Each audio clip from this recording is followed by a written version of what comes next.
Hey there. Hi. Welcome to Roll for Bowl, a very special time. If you are here, thank you. We tried to get the word out. We are a D&D live stream uh, doing Odyssey of the Dragonlords, a Greek mythology inspired campaign. These are our four Dragonlords. Say hi, Dragonlords. Hi, Um, Dragon. Hello, we, Dragonlords. this is Wow. episode 69.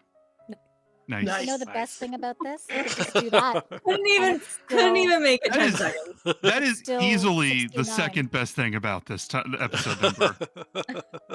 It's honestly. Yeah. So, hello everybody. We are a D&D live stream. We have rules for watching our live stream, which we'll get into for a minute, which is bananas. Our heroes are chosen by prophecy. To summarize the story succinctly, our heroes have been chosen by prophecy with the goal of trying to prevent the end of days, prevent the titans of Thylia, ancient and ancient and vengeful, I shall put it, um, preparing the end of days. And our heroes have 32 days left. The gods have bid them the mighty goal of you fix it. And Except Euphemia's brother. yeah. And so the heroes have been traveling across the continent and the islands beyond to try and find a solution for this and to prepare for the inevitable confrontations, be they peaceful negotiations or violent battle, which I don't know. That's up to the players. Their plans have separated them from two different islands, or two different locations. Two of the heroes meeting with the fates and on an island making deals with strange beings that are thousands of years old. And the other two are going to go pick up their Pegasus because they think it's ready. You mean it's not? Oh no, it's just like your order's ready. It's ready for pickup. Your Pegasus is ready for pickup. Yeah. You get like a push notification on your phone. Ding, Pegasus is done. Yeah. What's a phone? Oh. It's a box of lies. So I'm gonna introduce them, and I have two questions this round. I'm gonna start with the first question, which we came up with 5 seconds before we got on stream. I was basically we started talking about shipping, and for those of you that don't know, that's putting two characters together romantically in your fan fiction. What'd you say? Bless your heart if you don't know. Yeah, we have some people that probably don't. So it's if you have characters that don't that aren't officially a couple in the story, you want them to be a couple outside of that. So people draw art in that. So I'm asking everybody a ship they would want to see in the game that is not officially in the game. I'm going to start with the 1d4 here. Remember, we got two questions coming up, but this is the first one. And the first, I'm going to go with Tammy. Yeah, you're on the spot. We came up with this question 5 seconds ago. No one's had time to prepare. You got to speak from the heart. Go into my introduction or into my answer? Oh, yeah. I forgot that part. Introduce, I'm a professional. Introduce yourself, your character, and the ship you have. Okay. So I am Tammy. I play Kiki, the Triton barbarian fighter, demigoddess, daughter of currently a pig, Pythor, sister to Honora, hopeful bestie to Chelsea. Your family she has weird. my way. Yeah. And I think the ship I'd like to see sailing out of port would probably be Cray and Chandris. Ooh, I like that. Jen does not like. I'm gonna. That is. I could see it. I could visualize it. So let's go. Next, let's go with Reed. Reed, I'm Reed. That's me. Believe it or not, sometimes it surprises Since even me. when? But I play the human wizard Euphemian. And yeah, ships. This a little bit weird. I could see Chandris and Mel. Chandris and Just like an absolute hate. yeah. Yeah. It would be like anger and bitching and anger. And hot. Comments, You know. left and right. Well, Allie, what you got? Hi, I'm Allie. My character is Callista. She is a satyr bardlock, and I mean, I don't want to just copy everybody, but my genuine answer was Chandris and Euphemian. But I feel like we're all just really into the tiefling. If you're watching this, please do fan art of Chandris. I will give the group big rewards if you do. Chandris and anybody, honestly. How detailed do you want this drawing? Yes. I'll do it. We're slowly learning that we are actually not the main characters, but are in a harem anime. This is fantastic. And let me go over to Jen. Hi, my name is Jennifer. I'm a little bit distracted because my girl is in my lap right now. But I am Krayerin, a wood elf monk. Pow! Uncle to Arcades. Okay, honestly, what I was thinking for my rare ship was gonna be like Mel and Moxina. But then I started thinking about like or who was your character again? Darian. Darian, yeah. Darian and like Gaius or something. What? Ooh. It's That. real crazy. I have another one. So I will keep them to myself. Yeah, what's up? I have another one for a bonus. It's my birthday tomorrow, so I get an extra one. Oh, okay. Take your birthday. Ship. Callista and Icarus.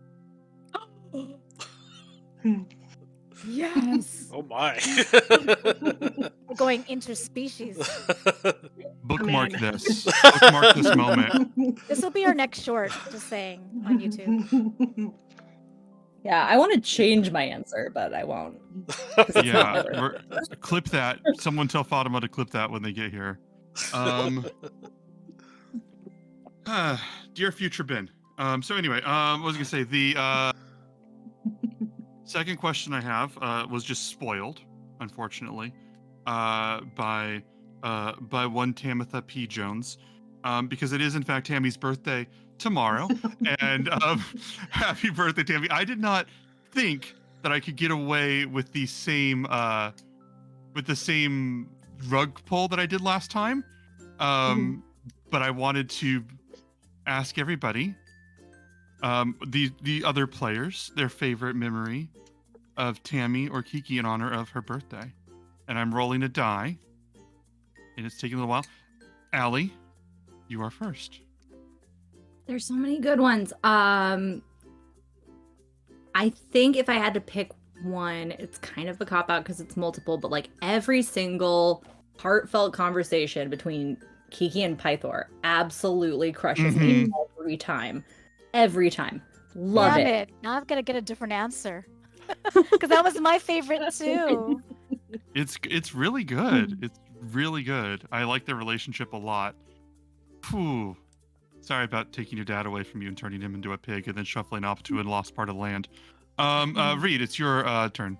Okay, well, I might be a little biased on this matter, but I think that my favorite time, it's obviously deeply personal, very emotional to me. It's when Kiki beat the shit out of Cray. Yeah, absolutely. Absolutely. That just a phenomenal moment. Just absolutely. And I mean, such an emotional, intimate moment. I love how like we totally were thinking like, oh, is that when she kissed you? It was when she kissed you. Yeah. It? Yeah, that was perfect. It's like it's when she kissed Cray with her fist. Oh yeah. And Jen, you are up.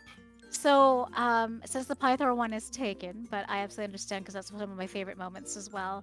I think my favorite one was when we had the rematch, and then we ended up just like pushing each other off the boat. That was. I love those moments so much. Actually, you guys are great. No, we were fighting each other, and we were trying to get Euphemian involved, and he threw us off the boat. Pardon. Yes. So, Yes. Yeah. Mm-hmm. That was fun. It's excellent. Tammy, you are absolutely fantastic. I don't know what I would pick for you for a best moment. I think I know it's like the Pegasus coming up is a straightforward one, but I think that I love. I'm gonna do a not an answer, not a specific moment, but whenever you like portray the character, because there's always the way that you depict her being brutal and powerful and like snapping like bad guys and stuff, but then your art and the way that you play her being very gentle and loving and genuinely caring, and it's such a great duality, and you really play that balance really well of someone who you believe is a princess and also believes will end people that hurt her friends. So I think probably seeing your art for the first time, because that was something you did with the artist Letty, was phenomenal. I don't know if you want to name your favorite moment of you. That is. Well, I but, was definitely going to agree the Cray and Kiki moment. Uh-huh. But I think the most surprising to me and unplanned was Honora's little underwear thing with Callista egging me on. I didn't think blaming that would Cray work. and putting it into Fimian's pack. Of course. Somehow your chicanery somehow involved the whole team. Nobody would expect sweet old Kiki. That's true. There's a whimsy to this, and I love it. And this is my sister I just met, and I'm already stealing her underwear. How? It's good. It's bonding. There's more to life than being a soldier. I'm Kiki's discovering that. Some may call it overly familiar, but I mean, I didn't sniff them or anything. Sure. So let's start the episode. Let's see. Tammy, you get an advantage, inspiration on the first half and the second half, that you can redeem. Yeah, I think because we started a little earlier, we don't have as many people here, which is fine. But so I'll just go through this quickly, because I think they all know. If you're watching, you can use channel points to buy boosts. They can definitely help out the heroes. Check out the channel points below. They make a big difference. In fact, some of the points that you guys have bought are probably going to come up this session. I think we also have the store. Reed, if you want to talk about the store real fast, and then we'll jump in. Yeah, we got a merch store. It's basically my baby at the moment, so I'm going to bring this up here. There's going to be a link in the chat, and helps if I put the right command. So yeah, that's going to be there at streamlabs.com/rollforbowls/merch. All right, excellent. Our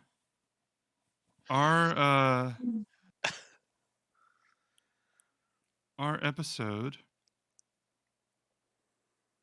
will begin. Yes, let's jump right into it. Our heroes let me set the music. Our heroes have decided to split between two different islands, Island of the Fates and the Island of the Golden Heart. They could not be more opposed. One being the layer of wicked machination, of these creatures thousands of years old that watch over the world with cynical and sadistic glee. The other, the place where the gods touch down on this planet and now watch quietly, having spoken once and no longer.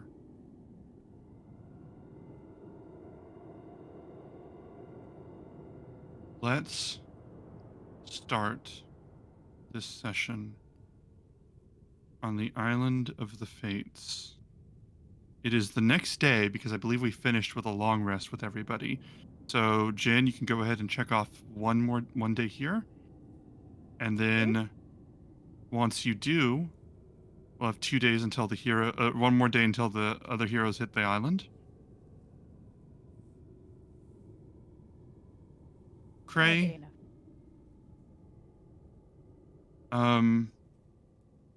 you don't really sleep. I believe you're awakened. You were working. Were you working last night on the loom? Yeah, I would have been doing whatever they needed me to do. They would have demanded that you work through the night without a break. Because you have work to do. And if you oblige, you don't have to. But if you oblige, we're going to give you a level of exhaustion. And if you choose not to, then we'll go from there. But we're cutting ahead to the next morning after you made that choice, whichever one it was. Can I get, like, Euphemian to feed me while this happens or something? Because, you know, I need to eat.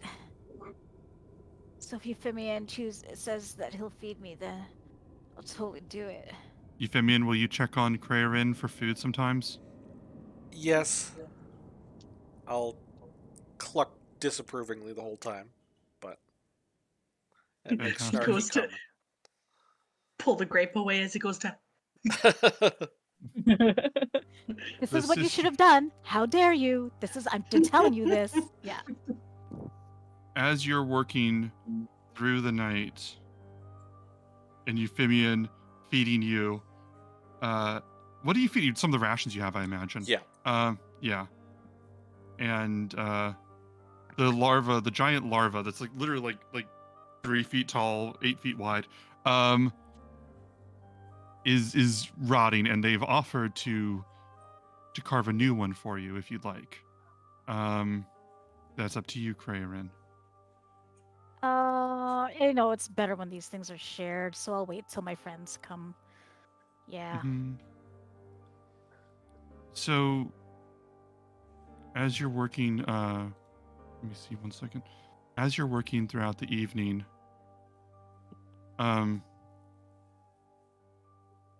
Decima is talking to you. Take your level of exhaustion, because we're going to be cutting hours into the early morning, like 3, 4 a.m. Decima seems to be tireless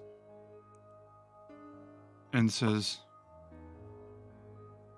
"So, what will you do when you get to her, Lutheria?" I don't know, maybe take her out for tea and talk to her and stuff. Well, fucking kill her, of course. God. No. I understand. I wanted to know, and she's moving the loom. I just wanted to know how. Do you have any details? How do you think that'll look? Are you gonna snap her neck, or You see maybe? this? And Yeah. I put it really close to her face. Mhm. That's what's gonna happen to her. Okay. It's called Well, fisting. no, that's not what that's called. And Nona, who's over on the other side, just says, "We're giving you what you need to kill her. The least you can do is indulge us a little bit, or at least Decima. She has some Issues? different interests." And Decima says, I just wanted to know how you were killing her. I thought if you can go into detail, that might be nice to pass the time." Honestly, I haven't even thought that far ahead. There's 31 days, so it's just a matter of getting to her anyway. It'll just happen. It'll just happen when it happens. Do you think that goes there? Do you Oh, think sorry. that you'll be happy when she's dead? Oh, sorry, I'm thinking. Honestly, I don't know if it's me being happy or just that there being a different balance in life, Would you like that balance more? I think for a lot of people it'll help them. And I think it's just better when you have lots of people being helped out with stuff. That's not what she asked, Nona says. Nona says, "We're hosting you. At least talk to us." And Decima goes, "She's rude." You know what? It's Do funny you that think I'm you'll be even happier? actually talking right now. I don't talk often. Thank you. Do you think you'll be happier? Or Me? do you think, yes, or do you think that, and I don't want to overstep here, but do you think that you're going to be still the same empty, self-loathing person after that. Probably. Well, that's a shame. Kind of wish that there would be something that would fix that, don't you? No, I like being empty and self-loathing. I imagine. Um, How about you? Don't you want to be like away from Give this and spider doing webs you're this? trying to clear. yeah. Just and then and then someone goes, "Oh no, I like where I am. I think it's fun. I get to see over there on that side. You see a man who's just realized that he's lost everything to a rival, and he's standing at the edge of a cliffside, looking down at the water below. Let's look at that in 5 more minutes, shall we? There's so much fun to have here if you know how to enjoy it." It's like watching a really bad soap opera, though, like all the time. Hmm. Oh, it's incredible. You'll learn to appreciate it. Um, Great. Do you want to examine this tapestry right now? Yes.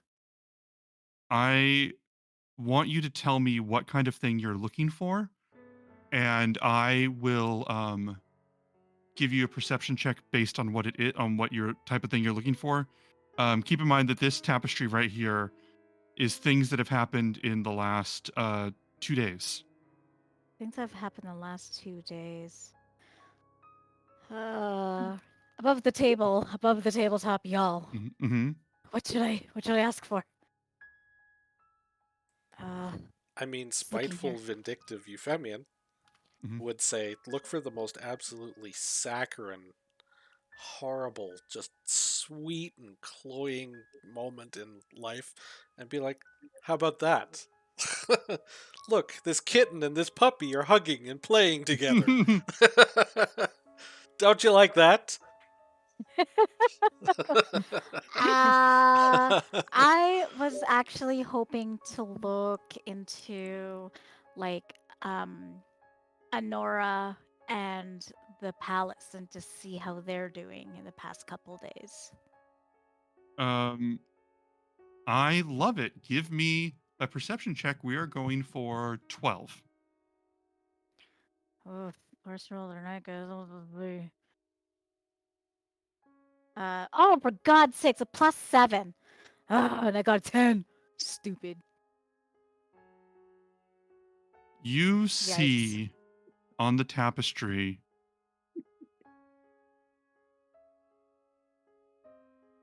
an image, a silhouette of Honora standing around several attendants, including Aesop,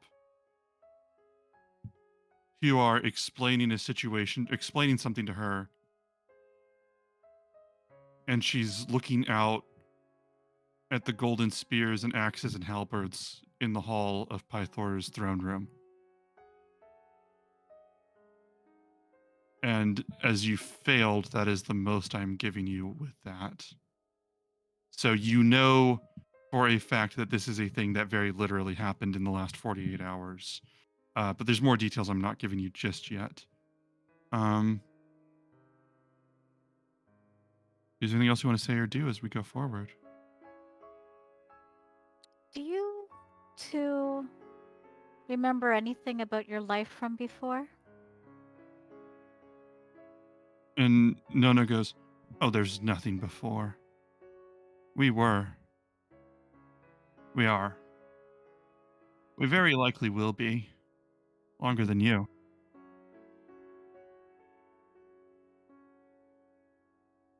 Do you ever wonder? Ever want to look? And what? We see everything. Exactly, but yourselves from before.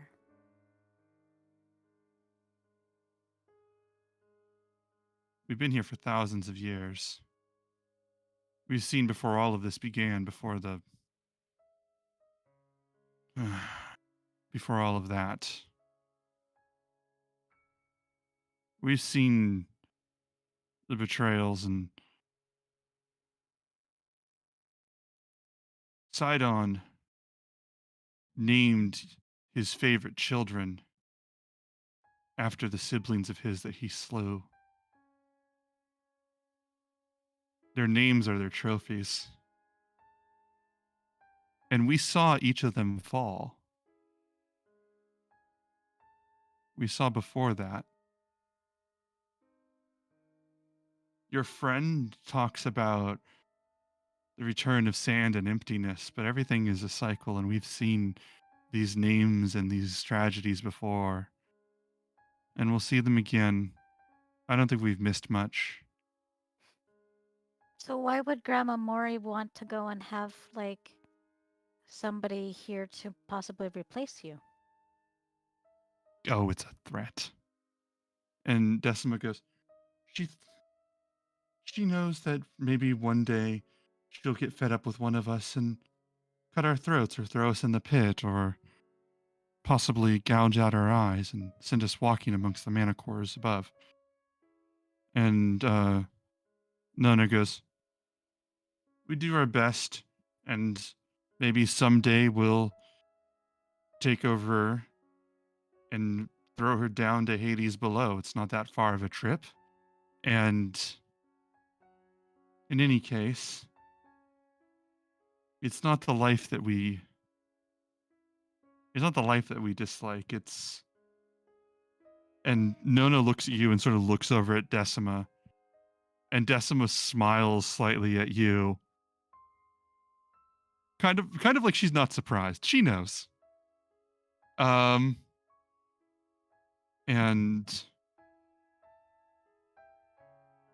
Decima says, I need my dear, wonderful sister to work this thing. If I ever didn't need her, I suppose I don't know, carve open her chest. You know. Nona says, I would love to see you try and fail. And Decima goes, oh, you wouldn't see it happen. So, and they sort of quiet down and resume work.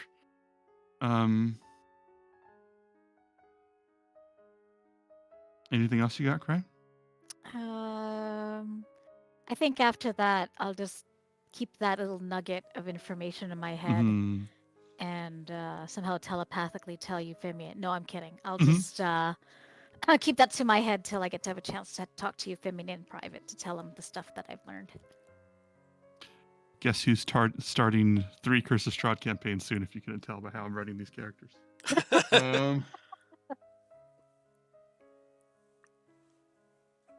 Euphemian.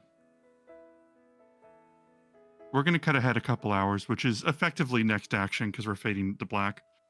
In the morning, you spoke. That's right. We did in last session with the morning, didn't we? Or did we end up with it going to sleep? I don't remember. Something about how the girls are getting closer to the heart of the island. Yeah, we had ended it on the next day. On the Tower what? of Praxis. On the morning, I think. Okay, so is it day 32 or 31? It should be 31, right? Well, it's day 32. We're just going into 31 at the end of the last session.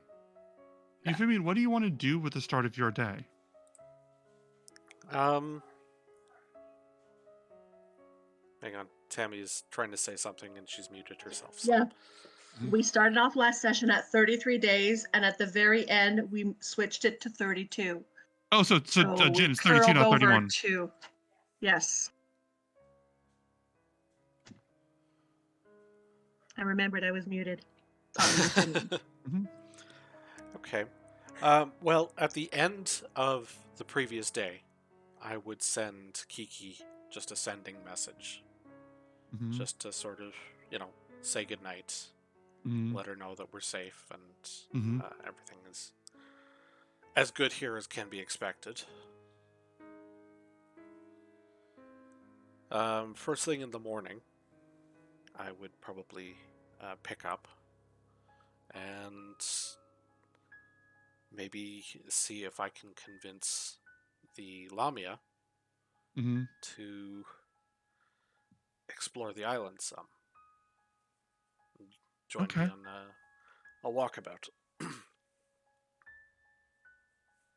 I think if you ask her, roll a persuasion check. I'm not giving you advantage. The existence of the check is your reward. 19. 19. I think when you do,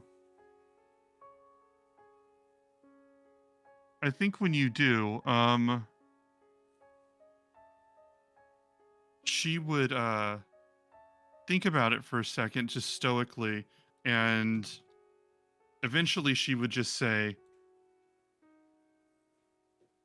"You must be guarded. I'm charged with protecting this island." And she would go to follow you. Okay. Where would you want to go? Because I could just describe what's here, or you can tell me something specific. Yeah, I would imagine that we'd go out, and is there... I mean, I can't imagine there's much in terms of a scenic view, but is there any, like, greenery? It looks like maybe those cliffs towards the front. Cliffs of Insanity.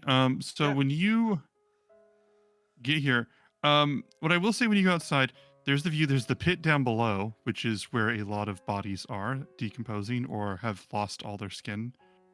You see most of this is dry, desolate. You can hear the waves in the distance, the seagulls, and the chill going through the air.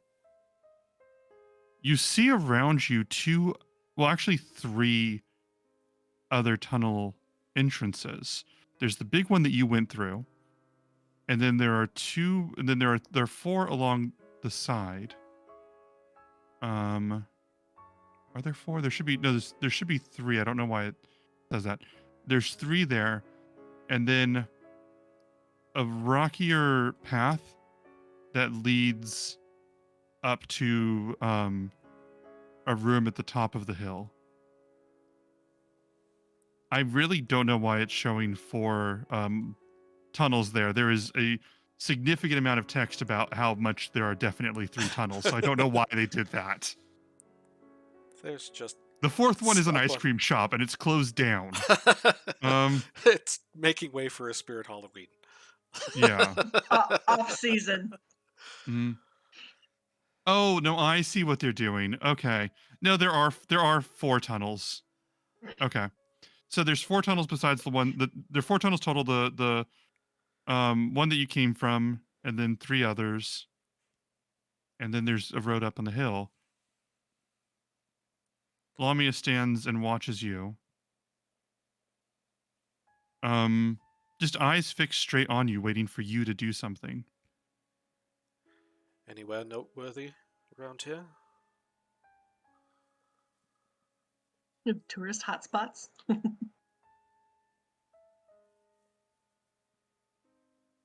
Each of these is terrible.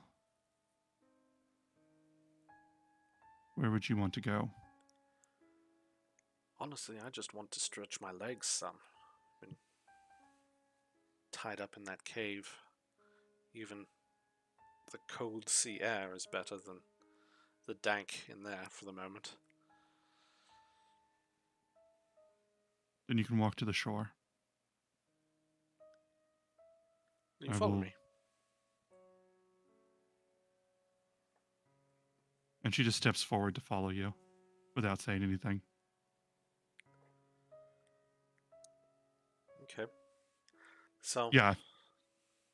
Can't banter with this character. So let's make our way to the shore then. She follows you as you walk. Again, very few plants, most of them already dying or sparse, more twigs than anything. And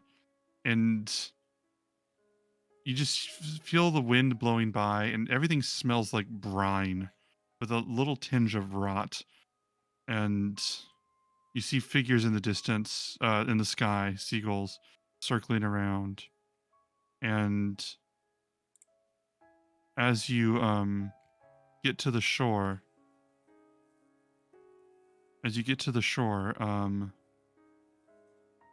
She stands and looks out, watches it, and says, "What do you see out there?" You know, I grew up on an island. When I was very young, I dreamed of escape myself at the time, and I would go down to the shore, and we were at the time fortunate that we were quite close to the mainland, but to get to anywhere civilized would have meant traveling through endless miles of forests and hazards, and it was practically a death sentence in that way as well. So I would go down to the shore and just imagine what was out there beyond. Here. This is where your travel brought you. Are you satisfied with your journey? Journey's not over yet.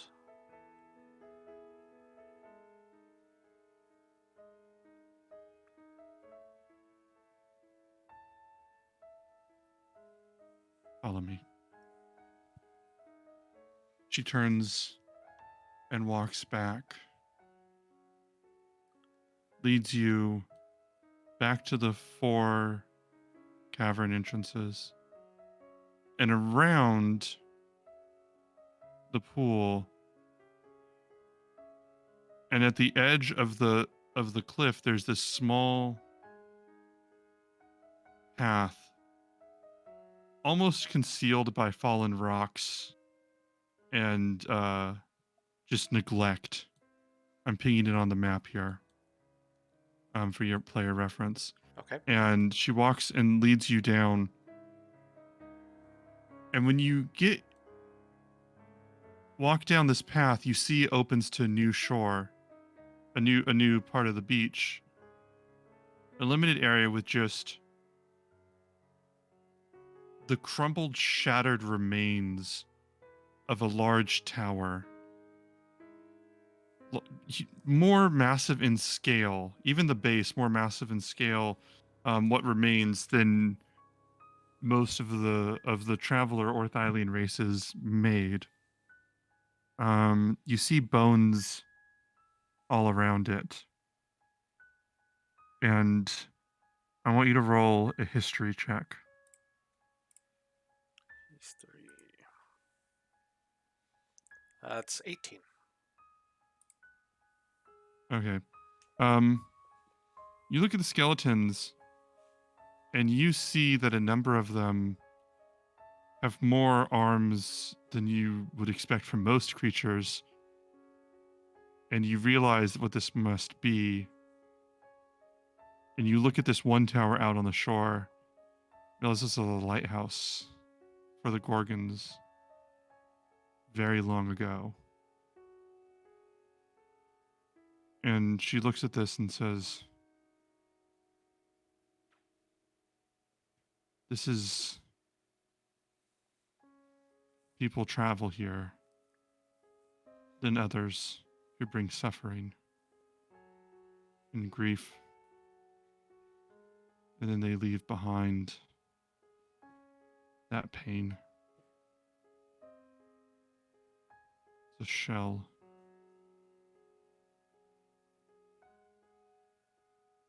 Have you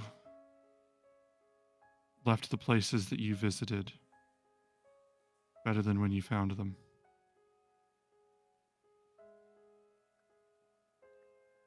I mostly hope so.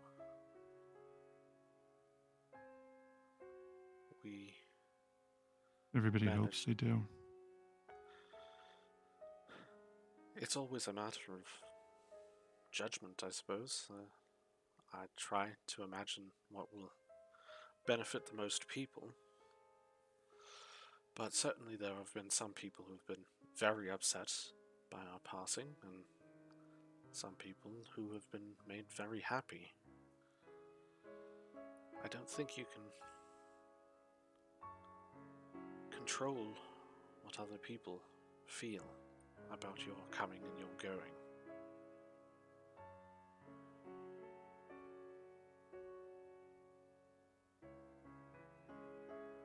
Reed, your microphone's dropping off a little bit of it because it's a little quiet. Just want you to know. But she thinks for a second and says, "It's a matter of judgment. How do you judge yourself? How do you find yourself in judgment?"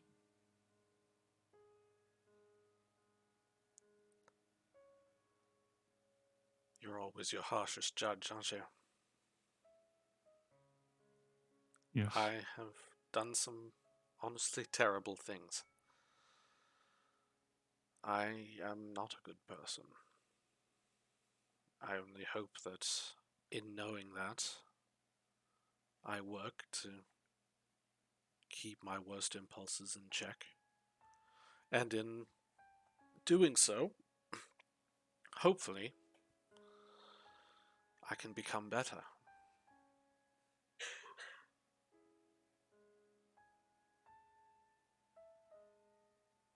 Roll a persuasion check. Persuasion. Oh, 9. It teetered up on the 19 and then flopped back over. She looks out. She looks at the tower and says, if you want to stretch your legs more, then do it.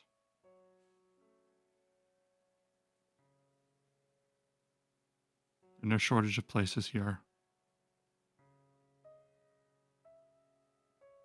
I don't care where you go. Is there any wood around among the ruins? If you want to search them, Sure. yeah. You search them, you would find a treasure chest in the ruins that is broken, wooden, open. And when you look in, this would be the only wood you find, to clarify. Okay. And when you look at it, you see almost all of it's been completely cleared out, except for a few scroll cases. But you see there's most of what was in here has decayed or fallen apart or is unusable. That would be the closest thing that you have. There would be like branches. I don't know how much wood you're looking for. I'm just looking for a small amount of wood, just something that I can catch fire and blacken. Okay, then you can break off some of the chest then. Okay. So I'm going to cast create bonfire as a cantrip. I'm going to throw a couple of the pieces of wood in, just until they start to blacken, and they get that little bit of charcoal on them. And with that charcoal that I make, I'm going to find sort of a flat surface, and I'm just going to start drawing. I'm going to draw, nothing too fancy, just a quick scene of the Lamia overlooking the ocean.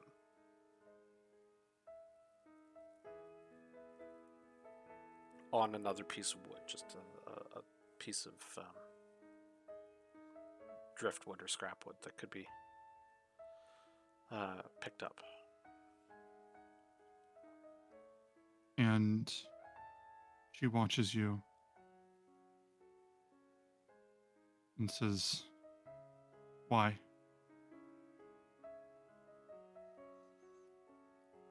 Because I'm surrounded by this much destruction. I can't help but feel the need to create.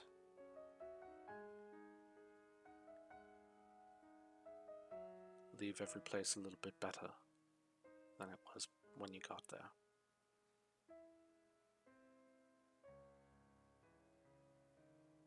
She stands guard at the door while you do this, effectively turning her back and letting you do this.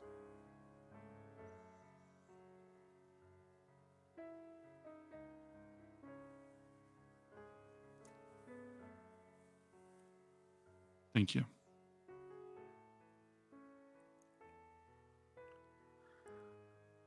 Let's... Oh, sorry, go on. I was going to say, I wish it could be something a bit more permanent, but at least for the moment you have something here.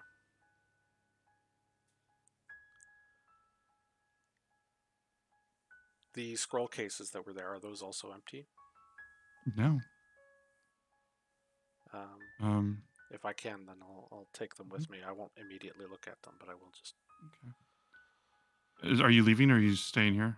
Yeah, once we're done, and once I would imagine we're getting a bit chilled, we'll head back to the safety of the caves and make sure that Cray isn't getting himself up to too much trouble. As you head back, she looks back and she says, I was here. She follows you to the caves. You get in and you see Granny Morta at the entrance. And she says, did you have a nice walk? I think that maybe we misunderstood each other last night, or I was unfair to you. I really do want to make a deal with you, and I think that I know one where you won't have to hurt anyone at all. Shall we talk? Let's cut over to Tammy and Callista and Allie on the Dryad. All three of them. All three of them. We picked up an extra one on the way for additional fun. Mm-hmm. I have no proficiencies.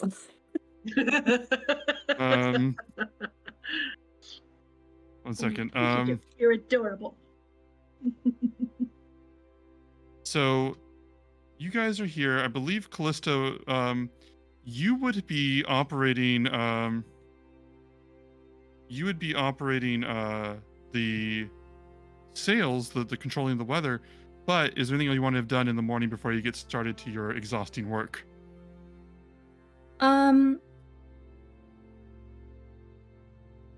No, I don't think so. I think I just would try to focus on that. Mm-hmm.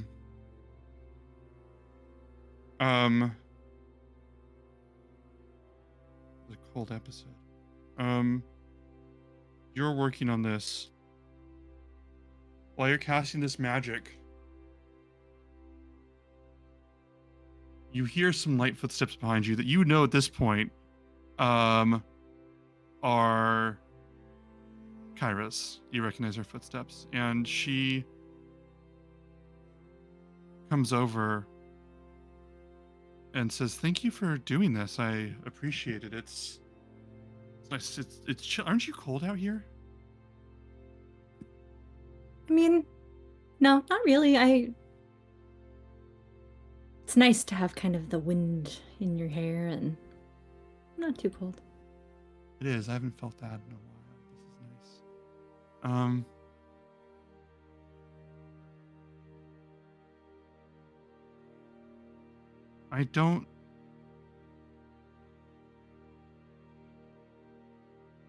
I don't think you could beat Kraven in a fight. And I've been thinking about it yesterday and last night because you were hurt that I said that you couldn't beat Kraven or Kiki. And I wrote these things down. And you took it personally, and for a little bit it felt like I should be supportive. and I wanted to apologize.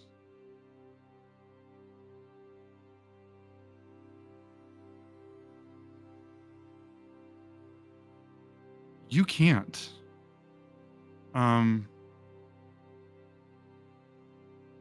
My job here is to tell your stories. And I believe in you. Callie, I believe in you. But I believe in them too. And I'm going to tell the stories of who you are. And if you want to convince me, do that. But just because I have really strong feelings for you doesn't mean that I'm going to write this differently. And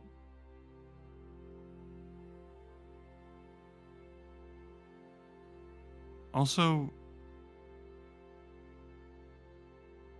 I can be sympathetic that you were hurt, but I'm not going to apologize for how I wrote that. I can apologize for a lot. There's a silver scroll over there with things that I will never be able to explain to people.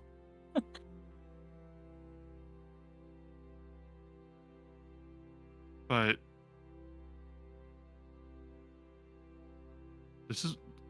I am what I write.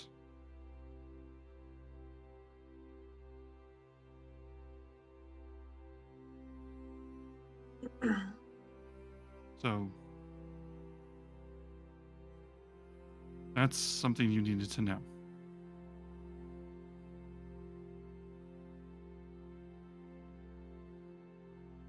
Can I tell you a secret? Yes. You didn't hurt my feelings. What? I was just giving you a hard time. I mean, okay, it kind of hurt my feelings when you made me think you were dead. Okay, but that was to teach you guys a lesson. Didn't need lesson teaching.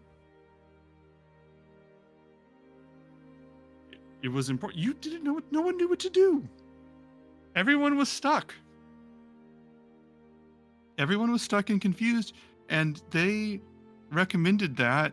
And besides, I don't get to do a death scene that often. Praren's got two.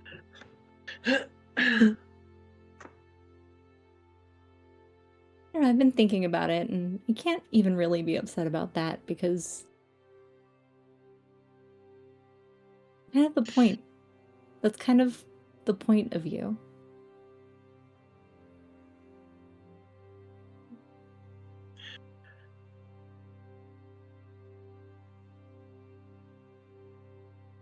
If you were predictable and serious and always brutally honest, you'd be Valis. Yeah, no.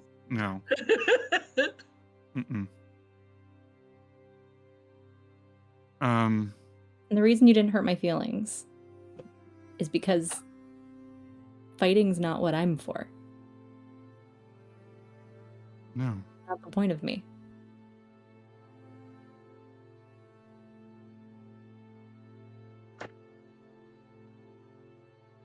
It's just fun to get outraged sometimes. It is. It really is. I mean, Kiki. And I'm pretty sure Craven's always mad, so. I mean, I don't think I'd recognize him if he wasn't.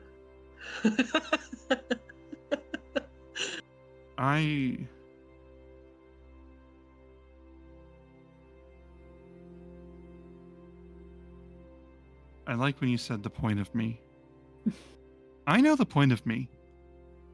I tell stories. I tell them really well. And someday when people read this, they'll think that the point of you is that you saved Thylia. But that's the mistake of summarizing a person, because the point of view will be the entire story.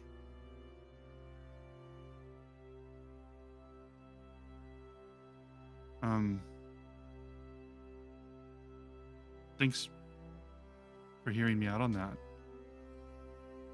Thank you on me. I don't know if this part goes in. That's okay. I'll write it down.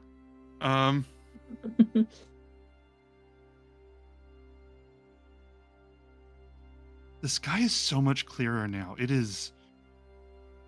Has he just been a dick this whole time? I mean, I wouldn't be surprised, but also it's really hard to do this. So he might just not want to put in the effort.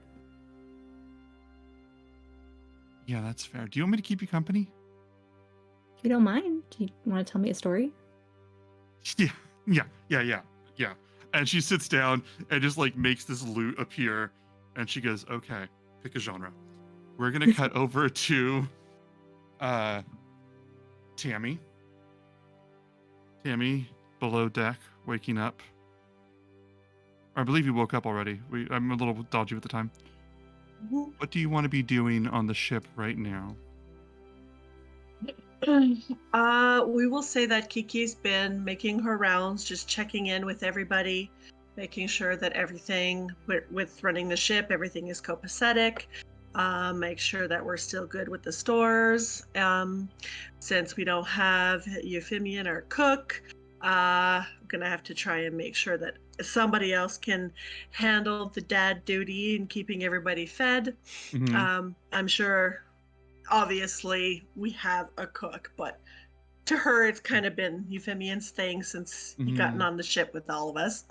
Yeah. Definitely check in with Bullbug, make sure that the egg is still good, because I know Callista can't come down and check on that. So I can give her a full report on him and the egg.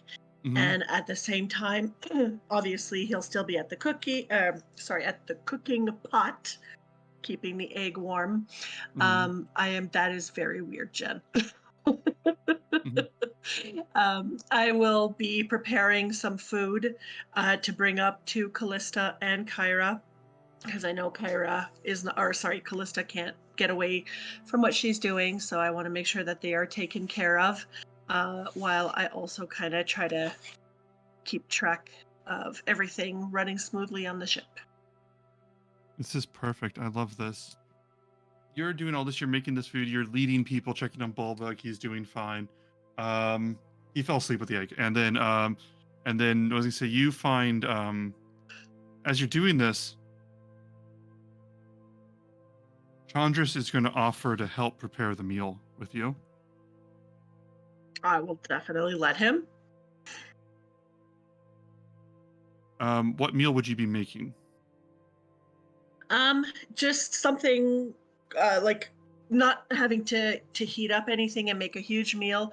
So basically like little, if we can manage it, like little sandwiches, various sandwiches, fruits and grapes and cheeses, crackers, kind of a little charcuterie board, because I'm not sure what Callista or Kyra would feel like having, so let's give them a choice of everything, but just like cold stuff. All right. Saunders would come in and offer and help chop things, and he, as he's doing this, he would just say, sort of, well, do you want to say anything while doing this, or do you like work in silence? I'll be working in silence, but if he wants to engage in talk, I will definitely, I won't snub him or anything. I'll answer him, but I won't offer anything up front. So he's helping you, and then he's just going to say,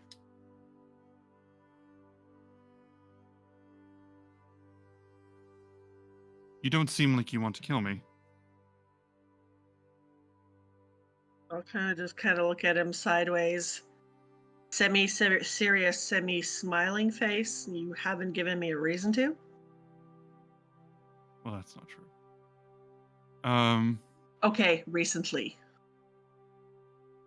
And he says, I suppose not. I've heard stories of the Fates.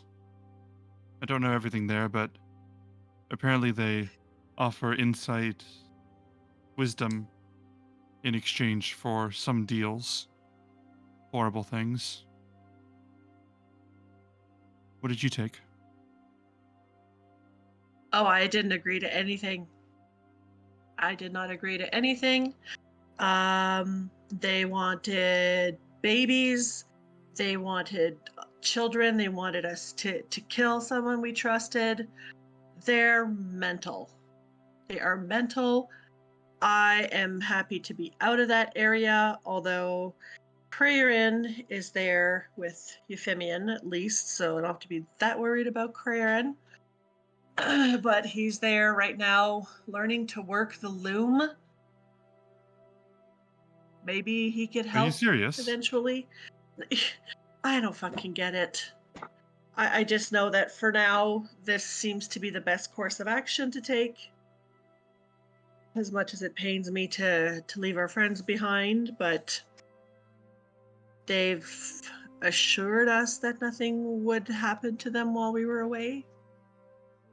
But they're fucking crazy. So I'll just kind of give him a rundown of sort of what has gone there.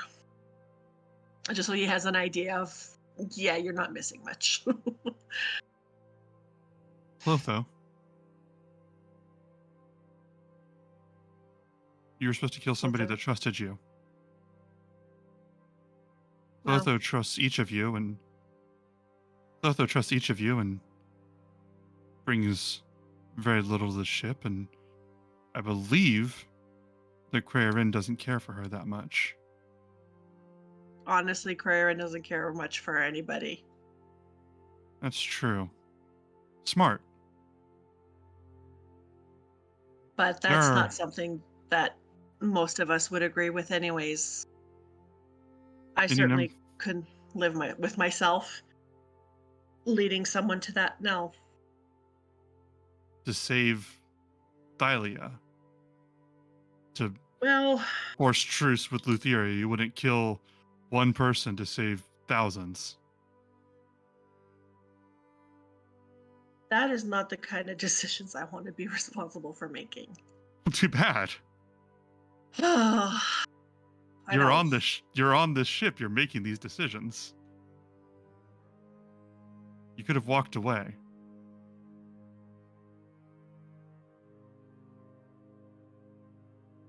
Yeah, but you realize you could have killed me. Oh, I know I could have. It's not that I trust you, it's that I know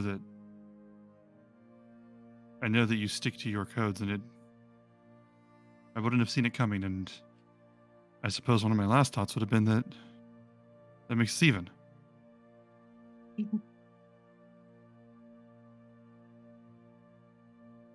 Yeah, but it's not some... Mm-hmm. Go ahead. You're making decisions.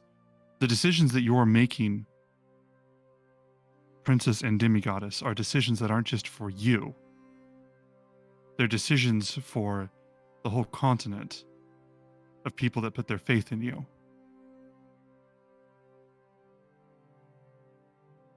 If you could betray half the people on that ship, you could take so many gifts from the fates, force a truce with Lutheria, force a peaceful truce with Lutheria, slit Slidon's throat before he comes back. But the question is it the right thing to do, though? There has to be a better way, and that's what I believe in. He puts the knife down and looks at you and goes, all right, what's your better way? I don't know yet. If I'm understanding rumors properly, you have a month to decide. Rumors? You don't know yet what you're going to do. Or maybe I do, but I don't want you to know that. Yes, you're quite the tactician. Listen, I have I'll smack my carrot a little bit harder. I know what I want. I want to be back in Lutheria's good graces on that yacht. Or barge, sorry, on the barge. And we both know that I'm here because I think that you will help me get it. I know what I want. I've had my eyes on it. And I was willing to do what I needed to do to get to it. That's how I got that close. You know what you're not willing to do. But what are you actually willing to do? If they weren't deciding where we went next, where would you go? What would you want to do? If we didn't have Thylia to save? No, if we did, what would your strategy be? It would be to take all the information that we have thus far and make an educated decision of where the best course of action would be. At this precise moment, I don't necessarily have an answer because we're kind of on pause on our main trajectory here. And this is not just about me. We are 4 of us that are part of this. There's 4 of us that have a say. This is the confusion that comes from so many of your group, of the people that follow those gods. Is you don't just worship those gods. You worship these rules and this morality and these other people, and you have a whole pantheon of false gods holding you back. I don't want you to harm a hair on Lutheria's head, but I've seen you fight. You could have a very authoritative answer to this very quickly. But you're deciding not to. And I think that we both know that I'm not going to undermine anything that you do. I just wanted to ask what you were doing. Let me ask you this. Yeah. You say you're with us because it'll be a means to your end that you want. You want to be back in Lutheria's good graces. But you remember when Calissa was turned into a statue and she was speaking to Lutheria? And who did she plead with Lutheria about? Was you? Do you think you had something to do with making that happen? Or would that be her good heart making that happen, regardless of what you've done to us, or what you threatened to do, or what you could possibly do? You don't have to answer me, but just think on that. We are not the kind of people that you are obviously used to, and I think you just don't know what to do with that. Hell, I don't know what to do with it.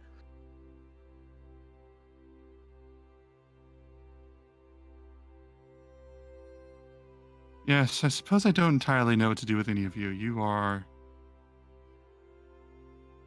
very unexpected. In a good way, I hope. Which you don't have to admit to me. That's fine. That's fine. Should we go serve these then? Absolutely. I'm just going to quickly put a pot of very strong coffee on because I need a good pot of coffee after this conversation. I realize I didn't have go on. No, and then we'll go up and bring that to Kyra and Callista, and I'll just grab a little small blanket just in case Callista gets chilly and needs it. Take care of my girl. Maybe something orange and yellow. Fantastic. I realized we didn't have a lot of scenes of Chandris and Kiki, and no, because I try to shoo him away as much as possible. Uh-huh. Figured I might as well give him a chance. Mm-hmm. No, Panteratima, we encourage people to talk to us while we're streaming. We love it. We're all reading this chat, so you're not distracting. Gamerbot, what did you miss? A lot of emotional conversations, really. I guess if we're breaking it down into bullet points, it's kind of been character monologues and discussions, but I don't think there's been. Has there been any core major points you want to point out real fast? Muted. You're muted, my dear. Cray's got a level of exhaustion. That's maybe worth knowing. Cray's been working on the loom and has a level of exhaustion. I learned some things from the Haggies. Yeah, and the hags are dicks. Euphemian took a walk with a Lamia and drew a picture of her. Fan on the art. shore, total fan art within the world. And then Chandris tried to put Kiki in a moral conundrum, battle of the cat ears. Yeah. And that's basically what happened. We've also learned that everybody in this group wants to see Chandris hook up with a different person. Yeah. Oh, right. So I don't think Gamerbot's seen Chandris too much, which is a shame because I know what characters Gamerbot likes. So let's cut Chandris' scene right there. Let's cut back. On the sea, you guys, you're 1 day away from getting out there to the so it's one more nightfall, right? Okay, so you're moving out there.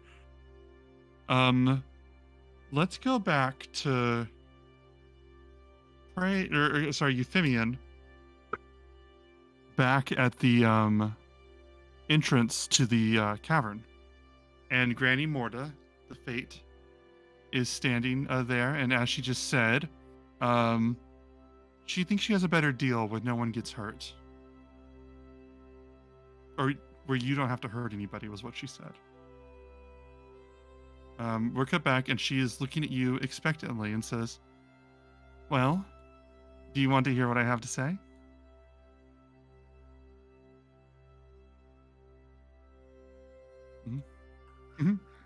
What's your deal then?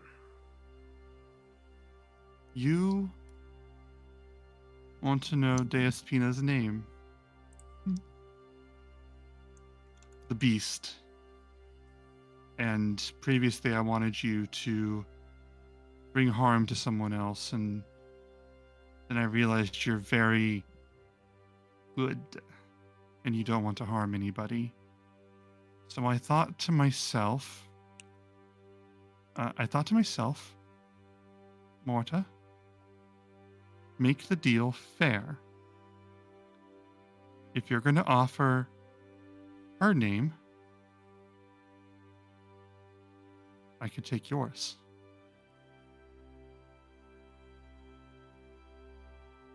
Talk with me. And she turns and walks down the hall. Are you following her?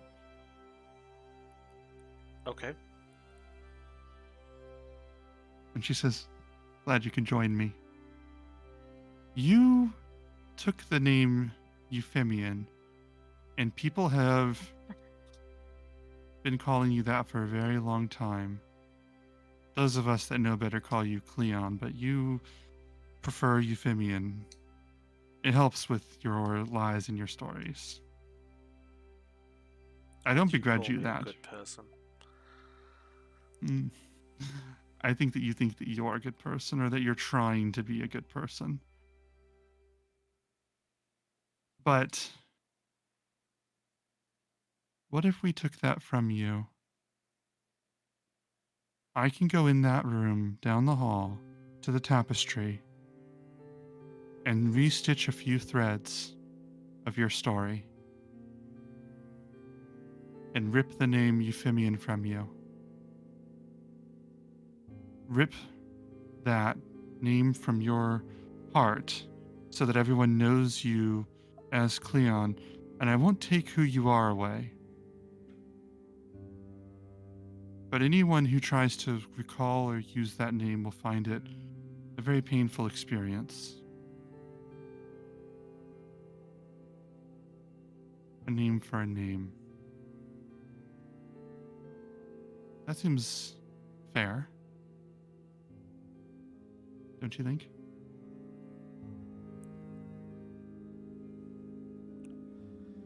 But you're not just looking for my name, are you? You're looking for an identity. Oh, I wouldn't take it. You don't trust me? I think I'd rather kill someone. That can be arranged. There's a faceless man wailing down the hall, and he grows nauseating after some time.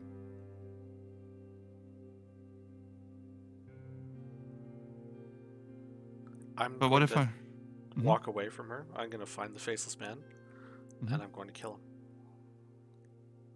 You walk into that room, and you see this man huddled in the corner. Sobs echoing from behind his hands. And you see tears running between his fingers.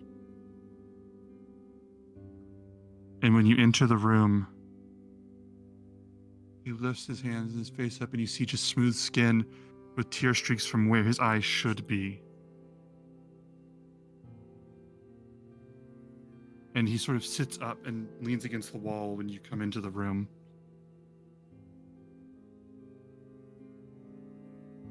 What would you like to do? I'm going to take out Titan's Bane. When you do, he scrambles against the wall, pushes back, as if trying to find some way out. And Granny Morta, you feel her breath as she stands behind you. She says, "Oh, I thought this deal was lost." Look at him, he's scared, he doesn't understand. Your action. I'm going to reach out. I'm going to put my hand on his shoulder. You put your hand on his shoulder, and I need you to make an athletics save, because he is going to try and push you, almost reflexively. Or make an athletics check. Athletics check. 17. Yeah, he tries, and you are stalwart.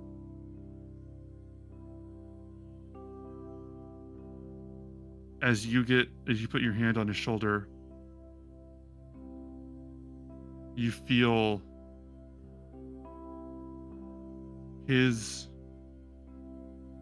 memories flood into you. You feel memories of his time in the military of Mitros, of fighting for his group, of his troop, of promising the Fates eternal service in exchange for the strength to protect them. And you see him in one last night drinking with his fellow soldiers and deciding what matters to him, and telling them that night that they need to leave, and leave now. And I believe you know enough about the Fates to know the rest of the story.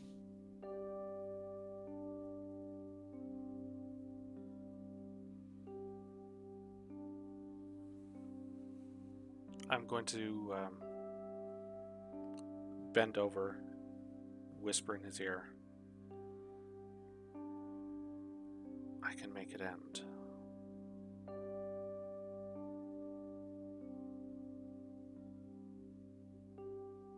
Roll an insight check.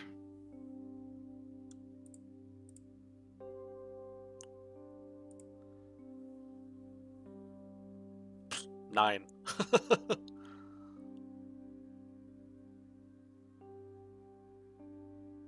He looks around, almost like he's trying to decide where that voice is coming from, and then falls to his knees and puts his arms around his body and just holds himself. Granny Morta's voice from the back. Isn't he pathetic? Oh, shut up, Peanut Gallery.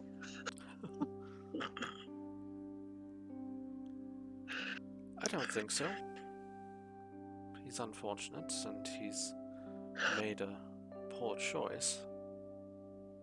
Coward. No. I think you're the coward.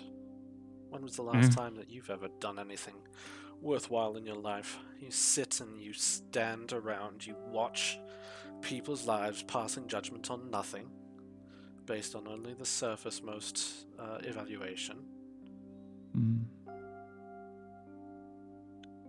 Even I, as a bookkeeper, got out once in a while, even just to take a walk. Would you like to walk together after this? Would you like to travel to the top of the mountain, see what's there? Oh, I would love to be alone with you for 5-10 minutes.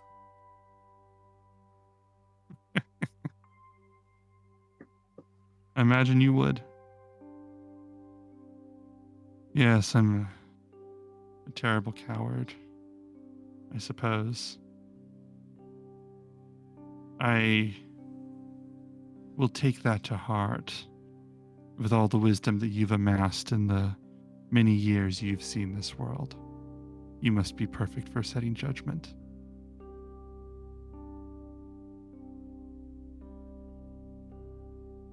Go on. Be brave.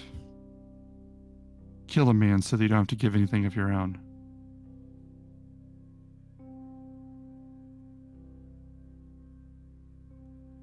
I'm going to stand up. I'm going to swing the sword. And I'd like to just catch the hag's robes.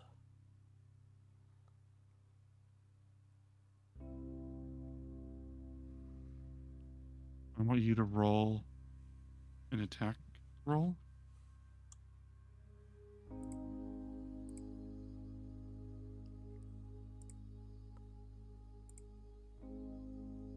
Hello, B. Welcome to the chat. Oh, that's an natural one. We do talk to people while we're streaming, so you're welcome to chat with us. You swing and move to catch her robes, cut them to send a message. And as you do, she moves her hand just slightly. And you almost feel disoriented and just like every once in a while someone's stance is off, and you realize that your stance is often different, and your sword cuts into the ground just ahead. As you just have a bit, almost spontaneously realize that you weren't standing quite right, miss and slice into the ground in front of her. And she says, "Oh, or dear, would you like to try again? I'm just a harmless old woman." You're so tired with the beast, as you call her? Don't give me her name. Give me her freedom. And freedom. I will give up being Euphemian.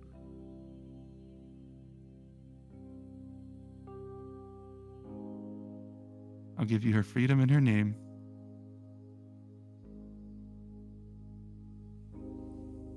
And this wretched thing gets to live? It seems he's not quite ready to be done with you. I'm afraid you'll have to be annoyed by him a little bit longer. What a shame.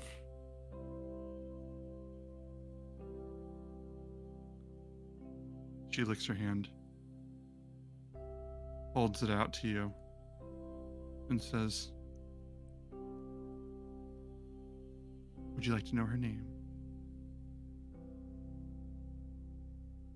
I'm going to shake on it.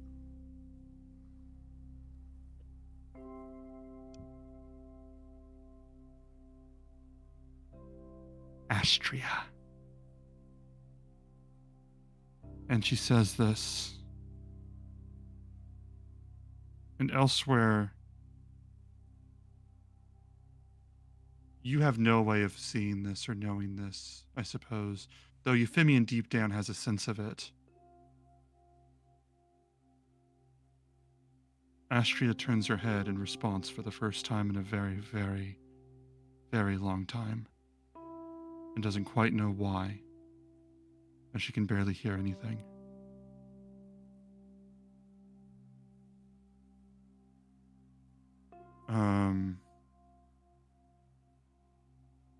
And Granny Morta says, so you'll give up being Euphemian then, and she can join you.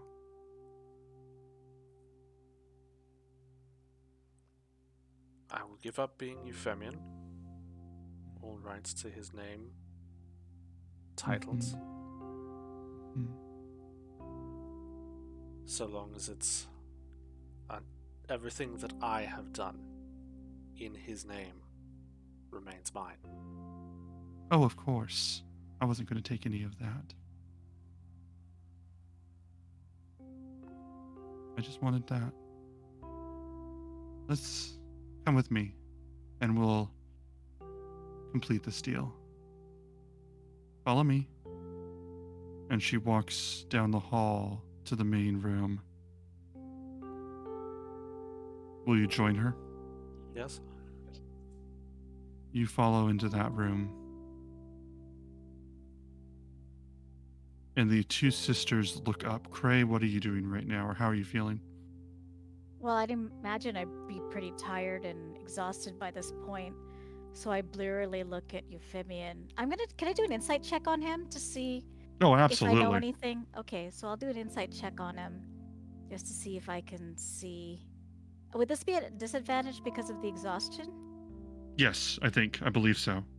Okay, so disadvantage a 17 insight. 17 insight. Euphemian, what does she see? What does he see? Could I try to hide it? Could I roll deception? Yes.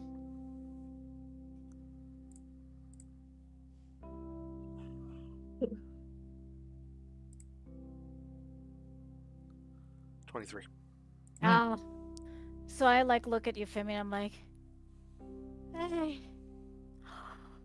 Euphemian is just stony faced. I think I'm almost done here. I'm just, so tired. Oh, you're not done. I know, Morty's... but hey. In fact, you have just one. I'm sorry to say, you have one more assignment to do. What? Doesn't he, Cleon? You mean Euphemian? Let's get you up to speed. And that's where we'll take our break for right now.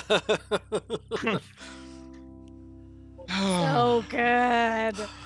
Oh my god. What's That over was there? so good. I thank you all for this. I will see you guys in about 15 minutes. Stick with us. We got some more to do.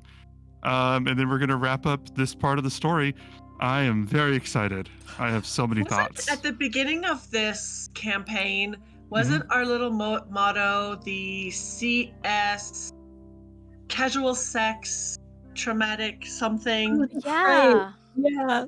Casual now it's like it's traumatic. changing into something emotional damage.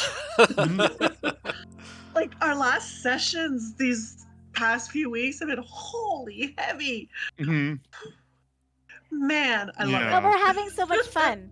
It's a heavy fun. Yeah, casual sex, personal trauma, something. Casual sadness and emotional trauma is what one person's putting here. All right. This is fun. I'll see you guys very soon. Oh, thanks, Pantera. Thank you, everybody. Love you guys. Bye. See you oh my God, we'll see you all. Hey, everybody. Welcome back to the stream. I'm going to switch it off of the. Well, I don't know. I guess the let's switch it back to ominous music. There we go. If you are just joining us, why? We've been streaming for an hour. But also, if you're just joining us, welcome.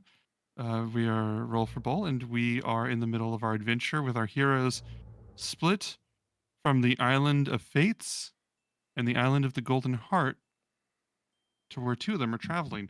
But where we last left, Euphemion, or otherwise known as Cleon,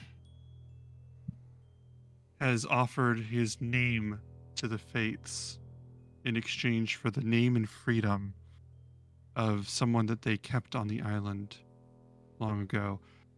There are people here who are new, so I should clarify.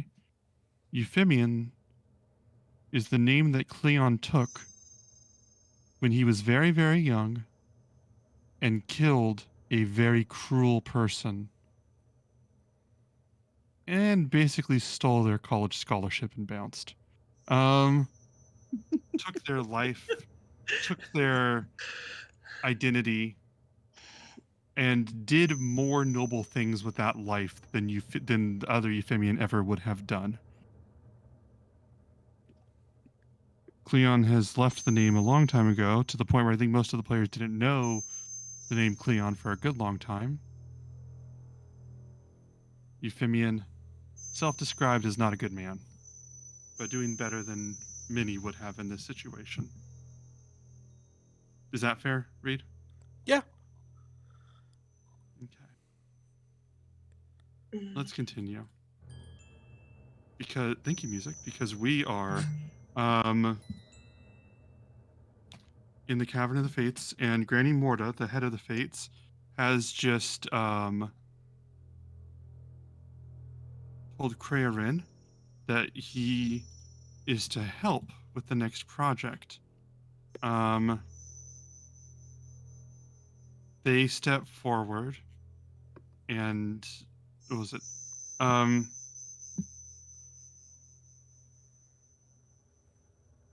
Granny Morta steps forward and says, I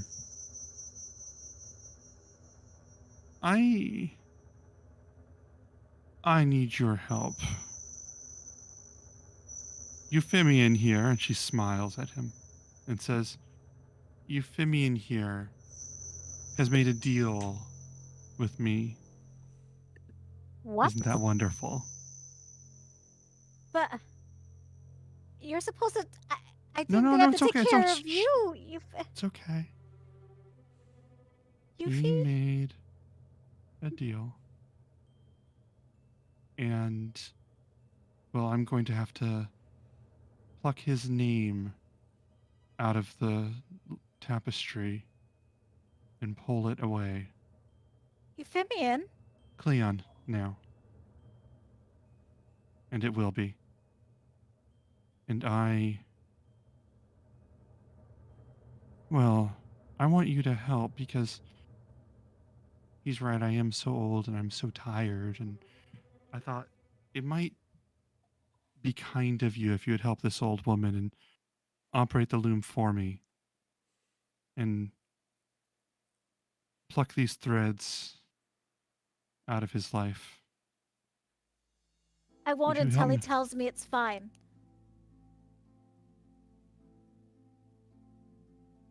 Go ahead. I'm satisfied with this deal. Well, there you go. What'd you do to him? Nothing. Shut up, Cray. Oh no, you're Oh. Euphemion. Never mind.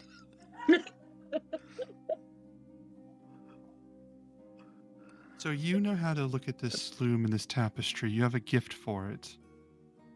So what I'm going to do is I'm going to stand right here, and she walks up closer to you and she says, I'm going to need you. And she pulls that, and she sort of pulls out all the threads with her hands like mage hands, like pulls that off, and she goes, we'll repair the damage done to this. We'll come back to this. We have more important works now. And she says, and she brings this tapestry from this other room and throws this up, and you see all of these depictions of what you know Euphemian would have been in his life. College, the island on Miletus, finding all of you, the people he's celebrated with, caroused with, and things like that. Right. I'm going to need someone to catch Fatima up in the chat immediately. And you see all of these, and she says, be so kind. Look at them, and we're going to remove different threads and pluck some and weave in others so that people forget this name. And we're going to erase it. Are you ready to begin? I just take one last look at Euphemian and I say, I kind of look back at Granny Morta and say, okay, how do you want to do this? Glad you asked. She puts her arm around you and points at the tapestry. You feel her rotten breath. And she says, pluck there. Okay. You reach. Start doing what she tells me to do. And she goes, some of this is a very tricky thing, and some of this is going to rely on instinct. There's parts of this where I can't guide you, but I know you'll do the right thing.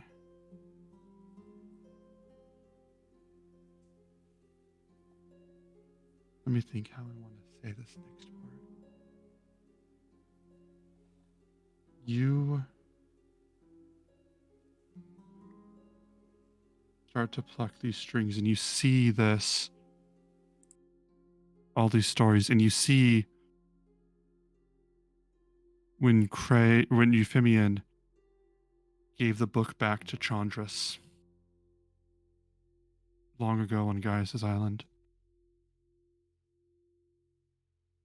And you see that as you're starting to stitch these, you see almost this wavering color shimmer on the tapestry. And you realize that there are a few threads that can go here. For this next part, I'm going to ask that none of the three of you give any advice or say anything. And if you do talk in chat, it cannot be directly speaking to what I'm about to discuss.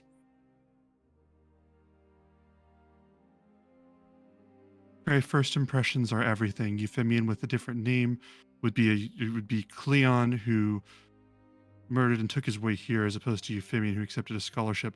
With different first impressions, people would see him differently. Did Chandras trust him or not?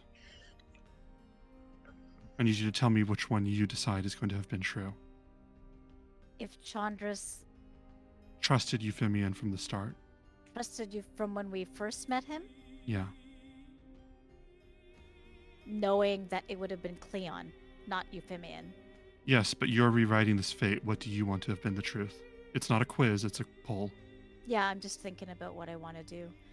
I would say with Cleon and how good he was, although he might have been, burned down the university a little bit, and, he still would have been a rising star no matter how he got to where he was. So I would say that Chandras, if he knew about Cleon, would probably trust him still.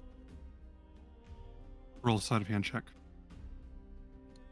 And is this still at disadvantage because of my... Yes. Oh, sorry, guys. Disadvantage. All right. Sleight of hand, yeah? Mm-hmm. 22. 22. You pluck this. And as you do, Euphemian, your head feels a little disoriented as you remember that one of the first things that Chandras told you was that what he admires about you, Cleon, is that you know what you want and that you go for it. we're going to go back. And I'm going to say, at the years in the academy, people would have viewed Cleon very differently. Praerin, was Chandris popular with the students and hated by the faculty, or the other way around? Those sentiments remain to this day. If Chandris was... Or sorry, Euphemian. Euphemian was hated by the populace? By the classmates at the academy? The classmates, in fact. Mm-hmm. The classmates or the faculty? Let's see. Sorry, I'm just trying to put myself into that position. Mm-hmm.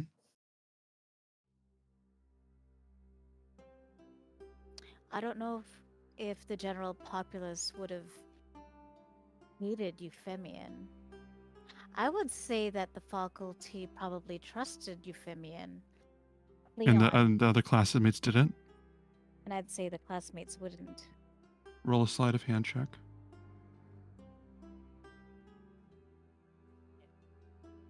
Oh, where is my... Oop, close my D&D Beyond, I'm sorry. You guys can react, you just can't give advice. I'm not even looking at the camera, y'all.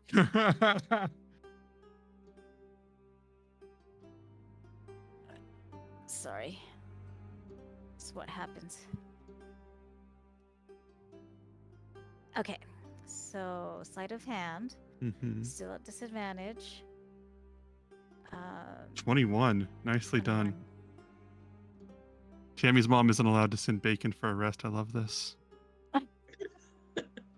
Cleon was a very different presence at the academy than Euphemian. And Euphemian, you recall times when you undermined the faculty who were corrupt and threw parties and welcomed people. That's what you think happened, but you sort of remember those times as well when you did what you had to do to get by and you were an ambitious person and you remember being appreciated by them. In fact, you were invited back during the Great Games. You didn't just go there yourself. You were invited as a returning guest of honor. As Craven, you stitch through this, and Granny Morta looks at Euphemian and says, "Only a little bit more to go, darling. You're doing great."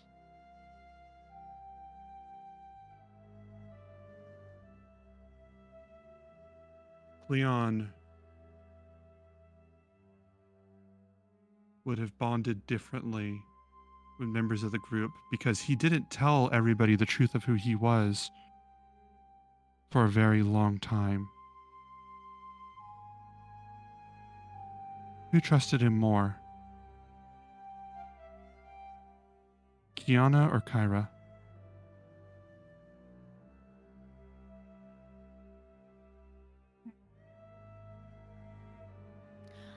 I don't know. I would say probably...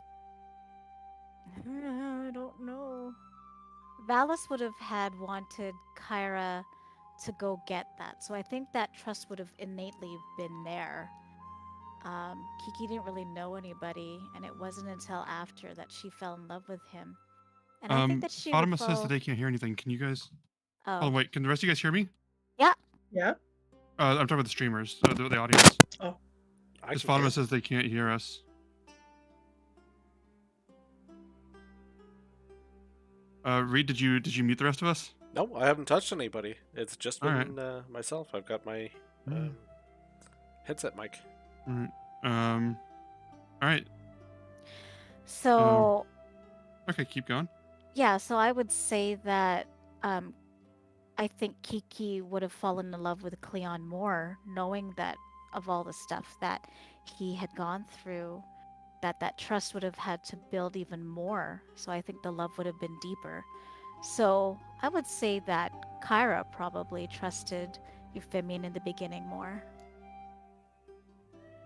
Kyra trusted him more? Mm-hmm. It would have been a deeper love as they got together, knowing all this stuff that he had to go through to become who he is now. So I think Kiki would love him more.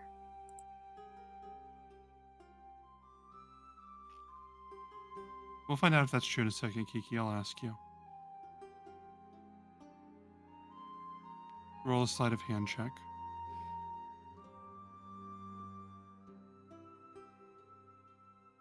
19. Ooh, 19. Still not bad rolls, guys. I need you to roll 4d6. 46. Jeez, okay. 4d6. Oof. A crit and a crit 20 and a crit 1. So 14 altogether.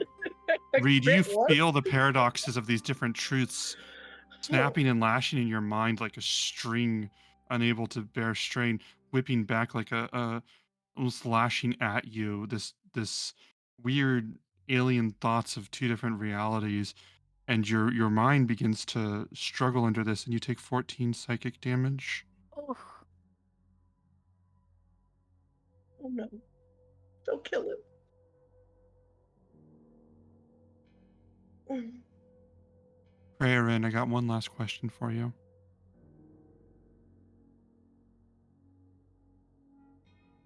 When Cleon stole Euphemian's life, he did not use a different name. He just used his papers, his resources. So let me ask you, did his family back home know sooner? Did they know what happened to Euphemian and Cleon sooner? Or did they continue to be unsure to this day? what are the chances of people having the same name in this world? Typically, like how many Like Bobs any would other there be? there'd be a few Euphemians. There'd And be a a few few Cleons. Cleons, right? Okay. Mhm. So the chances are that there might be a couple other dudes with the same name that miraculously had the same. So I would say that they thought that they would still be unsure because unless there was somebody that said, "Hey, this person," I don't think they would know. This one is the hardest one. This is the moment. This is the epitome. This is the epicenter of everything that happened. So I'm going to make you roll a little bit higher. I need you to roll. I need you to DC 25 to not create problems with this. Okay. Here we go. Man, I'm telling y'all. Oh man, it was a 28, but it's a And 12. that's a 12. Oh. Dice, man. Please, I need you Oh no. to roll an 8d6. Oh my god. Euphemian. Done, Cray. 8 Thought you knew what you were doing. 6. Oh. I don't know how to do it. I'll do it So I'm for just you. gonna do. Oh, I was gonna do 5 and then 3. Is that okay? Sure, 5d6, 3d6. Sure. 5 and then 3. Oh my god! Now I roll good. Son of a poop 32. weasel. As you feel this pain surging through you, Euphemian, of these different truths and realities that can't exist at the same time being remembered in your head, this Cray. information overwhelming. Pray, I need you to take 32 psychic damage as well, because something has gone very, very wrong with what you are doing. And I am messaging you right now, and you can read this, and you can do whatever you would like to do with this information, because Granny Morta looks at you and realizes that something has gone wrong. Oh, guys. Oh, man, that's a lot of damage.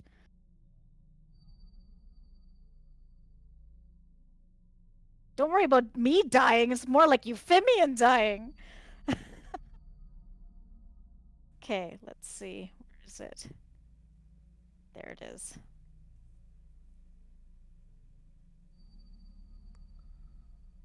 As you pull this moment of all the threads wrapped around the moment that Cleon crashed that rock down on the wicked man's skull.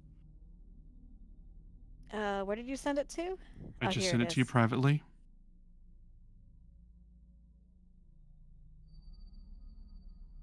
Okay. Gotcha.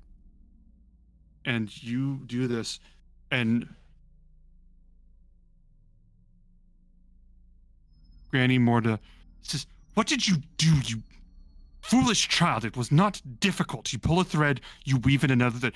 And she comes over and she grabs your hand and yanks it wrist and wrinks it away forcefully. Goes, "What did you do?" And you see like there's like this racking pain. Like you almost feel like there's like a lash across your forehead, but there's no blood or anything there. It just feels like it's there. And she goes, "What was so hard about that?" You just look and just see. Oh. And she shoves you aside with a surprising amount of strength and looks at this thing and goes, and looks and threads. How? What? No. It doesn't make sense.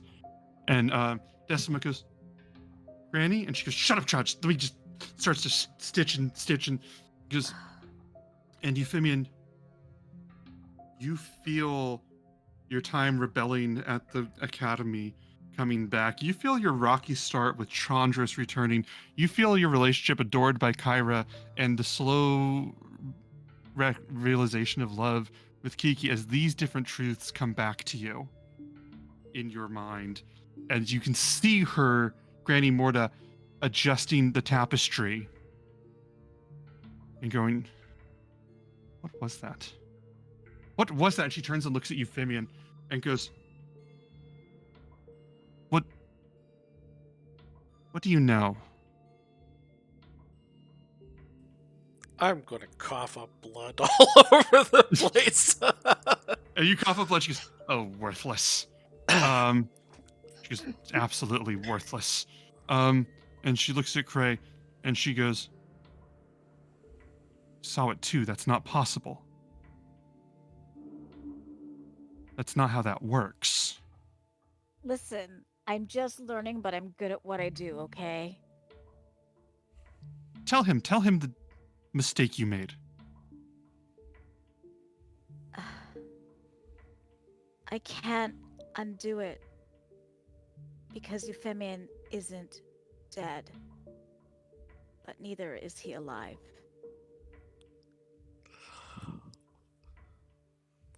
That's not how that works. I need to sit down. I'm so tired. Sit, pathetic thing. Lay down. I'm sorry, Euphemian.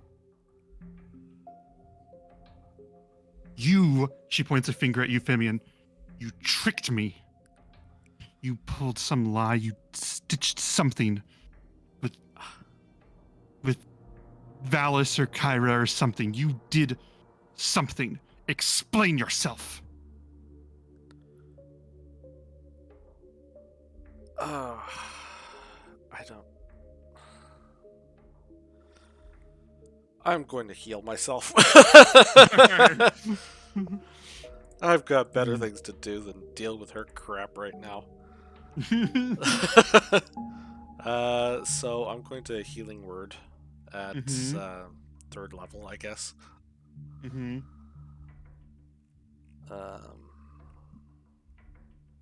Oh, I guess I can't upcast that because it's part of my background. So I'll just cast it once, my regular. The sewing is over. You all can talk now, by the way. What the fuck? What? Weird. Yeah, Ben. What the hell? And she says, she looks at you two and goes, "This is something different. Fix this." Believe me, if this was something that I had planned, I'm more of a genius than I think I am.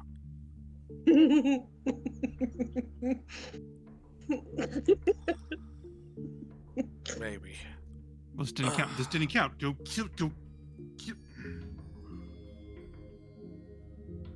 And Nona goes, "Granny, is there something out there you don't know?" And Granny Mortar goes, "Shut up, child." Decima goes, "That must be so depressing for you." Granny Mortar says,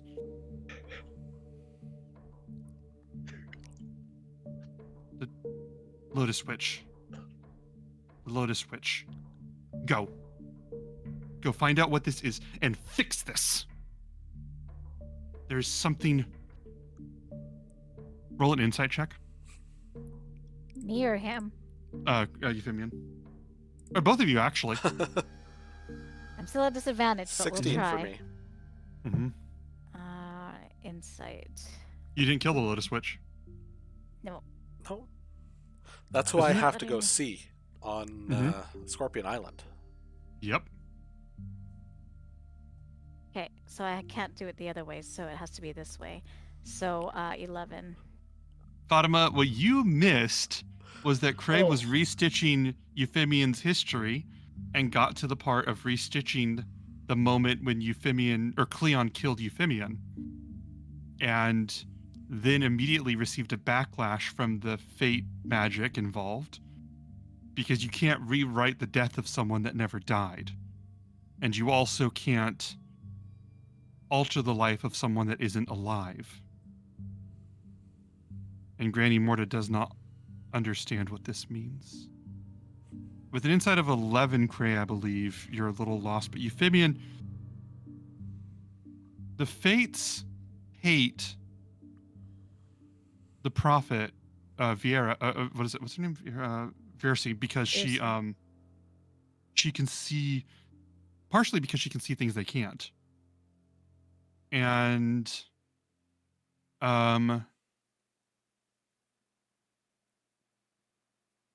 there is someone out there on the world that might know what this means that she doesn't, which means that there is information out there that she doesn't have that someone else does, and this is immediately infuriating to her, and she thinks that the Lotus Witch would be able to help with this.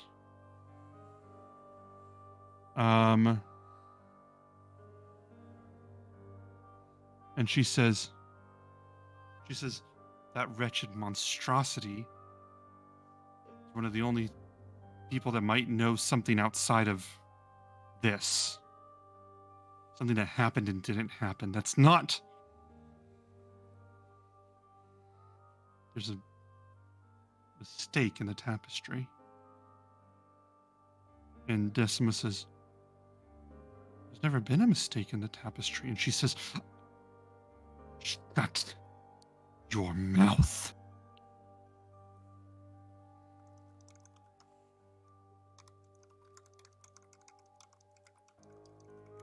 She is as much demanding that Euphemian fix this as pleading with him. What do either of you want to do? Brother, are you okay? I'm sorry. I didn't want to hurt you. I tried my best. It doesn't sound like it was entirely your fault, but... Do you know anything about this? I suppose it might have something to do with why Sidon had such a bug up his ass. We need to fix this or something. I don't know. We need to get some answers. Get them. Bring them back here. How badly do you want it? Episode 69. Sorry. I mean... Give me those. Go and get it. Whatever you want. Just go get it. I heard you had an egg or something, maybe. Silver egg?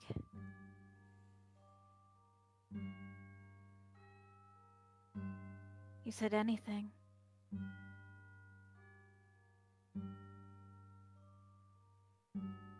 Nona says, Granny, you did say anything.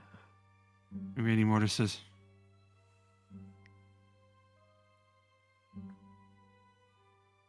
you bring us the truth and fix this. And you can take the egg, I don't care.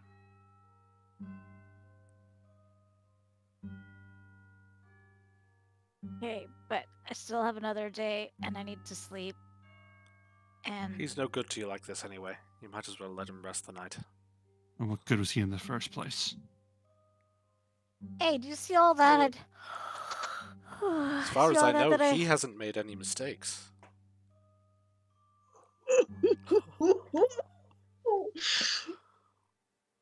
I'm not there. I'm not there. Get out. Come, brother, let's go. And I'll lift him up because I have more health than he does. Let's go to bed, baby.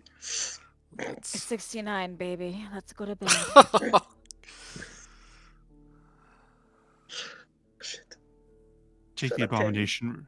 Take the abomination with you. Oh, I was planning on it. You weren't able to fulfill your deal. That seems to mean that I win by default. You're lucky I don't take your face.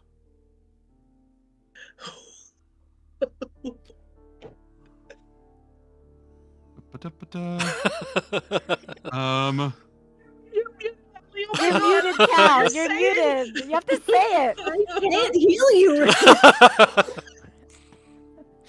You see her stride towards you, and as she does, her body stretches out. I put Euphemian behind me. Longer, and she I sees mean, like, Krim. Yeah. It's like this. I mean, doesn't And her matter. claws stretch into long blades, each of them obsidian blades. Her eyes go hollow as and her jaw lengthens as she looks at you. And Decima goes, "Oh, Granny, but we don't hurt people that don't hurt us first." And she just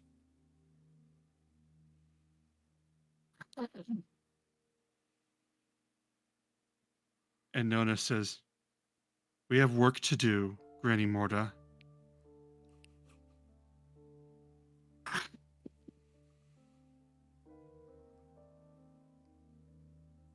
And she slinks back and recedes into her other form.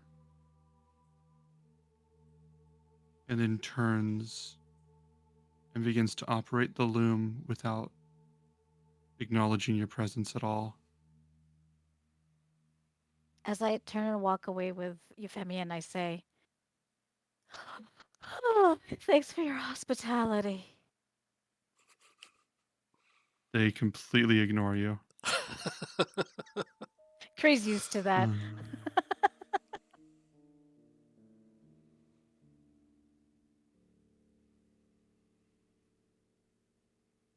So on the ship to the island of the Golden Heart,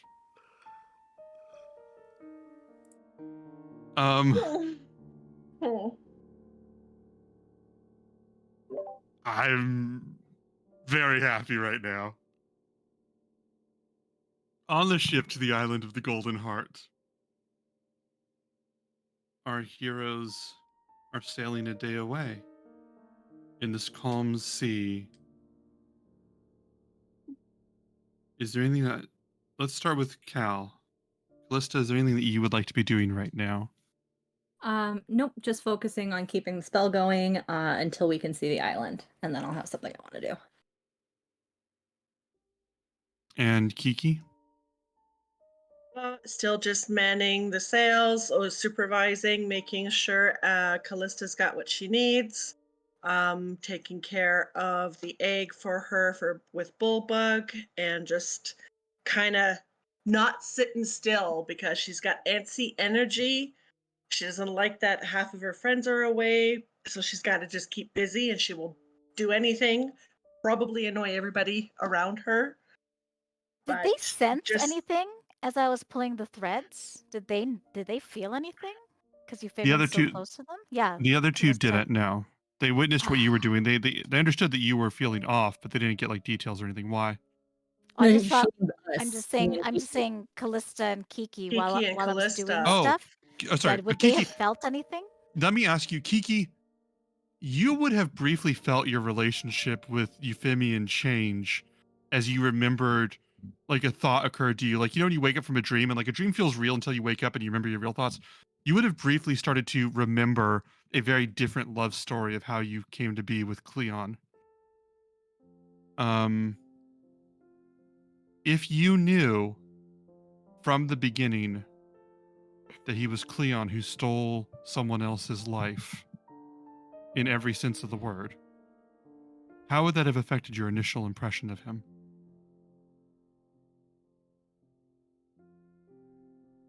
Initially, it probably would have shocked me, same as it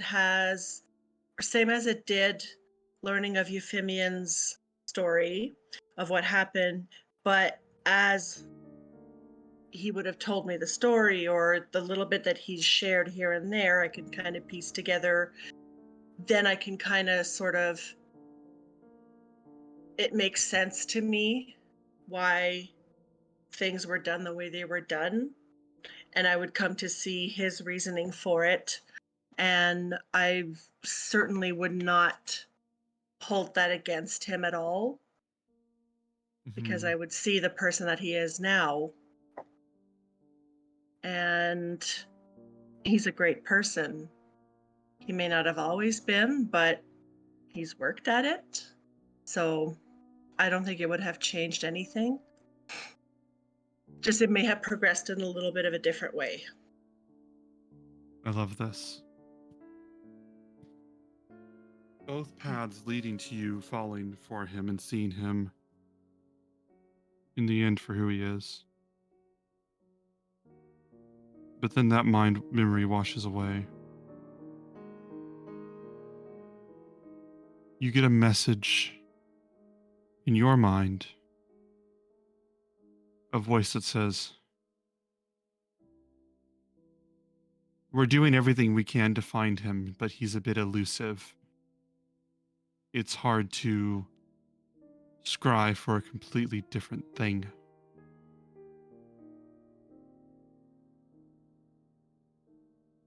You're unhindered. She says more as a question than anything. Valis speaking to you now. Oh, okay. You So want me to then repeat the message? repeat that? Yeah, please. She basically said, we're doing what we can to find him, Mm-hmm. but it's hard to scry Proving for a elusive. completely new thing. But he's proving elusive, hard to scry for a new thing. You are unhindered. Okay. Basically, what saying is like when you do the magics in D&D for locating things require you to like have like Allie knew an item of somebody or something like that, or like basically she's saying that her scry magic is more or less being blocked for in various ways, and she suspects it's because he is physically a different thing now and also mentally. But she's also telling you that you're okay, but also saying it like a question in case you feel the need to bother her with more requests for help.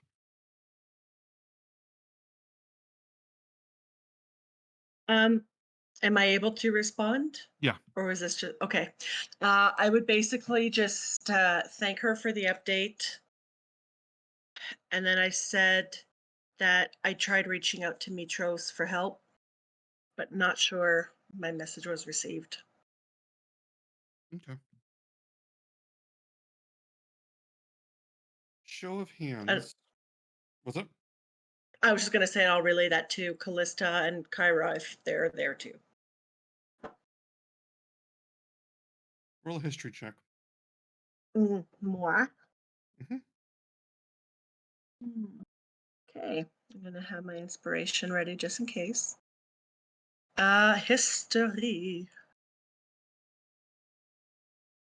Oof. That's a 3. Do it.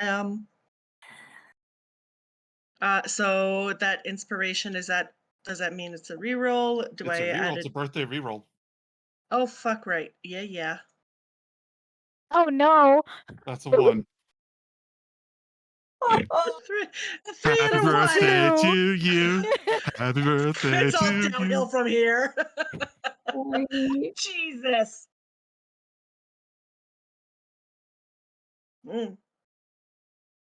You remember stories of the various monsters that can be at sea, leviathans, great birds, eagles known as rocks, and hydra that can hunt through the ocean.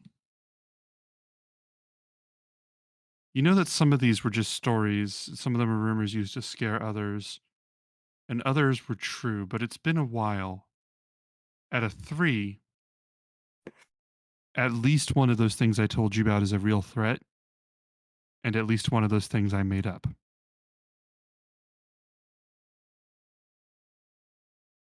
Show of hands, who is okay with us moving ahead by more than a day to when the others get to the island? Keep your hand down if you have something you want to be doing before then. All right. We'll flash forward ahead, and if you guys want to have done anything in the downtime, you can let me know. Jin, roll that pillow. Oh my god, I will. So what, 2 days? Well, one day, right? To one day, because you guys get the next day. Okay. And Allie, you had something you wanted to do once you got within sight of the island? Can I get rid of my exhaustion or no? No, because they didn't give you a real break. Oh, I believe it's after a long rest, right? Yeah. Yeah, they wouldn't have given you a real break. But you could heal from like a short rest or something, right? Yeah, you can physically heal from a short rest, but they're not giving you enough of a full break to do. Oh, to get rid of the exhaustion, you mean? Okay. Yeah, because I think what's happening right now is that you're manning the loom and updating everything while Granny Mort is making your robes. Is how I see it in my head. All right, but I can heal, thank goodness. Yeah. It is the next day. Cal, Callista, you would see the island in the horizon. What would you like to do? So once I see the island in the horizon, I'm gonna take like a little step away, and I am going to open up my little tome scroll thing, and I'm gonna use what's it called? I'm gonna use Farscribe to cast Sending to Euphemian. What? I don't know what this is, but I trust you. So this is one of my like Eldritch invocations that when they write their name on a specific page in my book, I can cast Sending for free, but I can only do it for up to 4 people. What? All right, go ahead. Go. So I cast Sending to Euphemian because I assume Cray is busy. It's a hyperlink. In your head. Hey, we're here. It was actually pretty smooth sailing. How's it going with you guys? We are alive. It's been a rough couple of days. Don't worry, we still have the upper hand.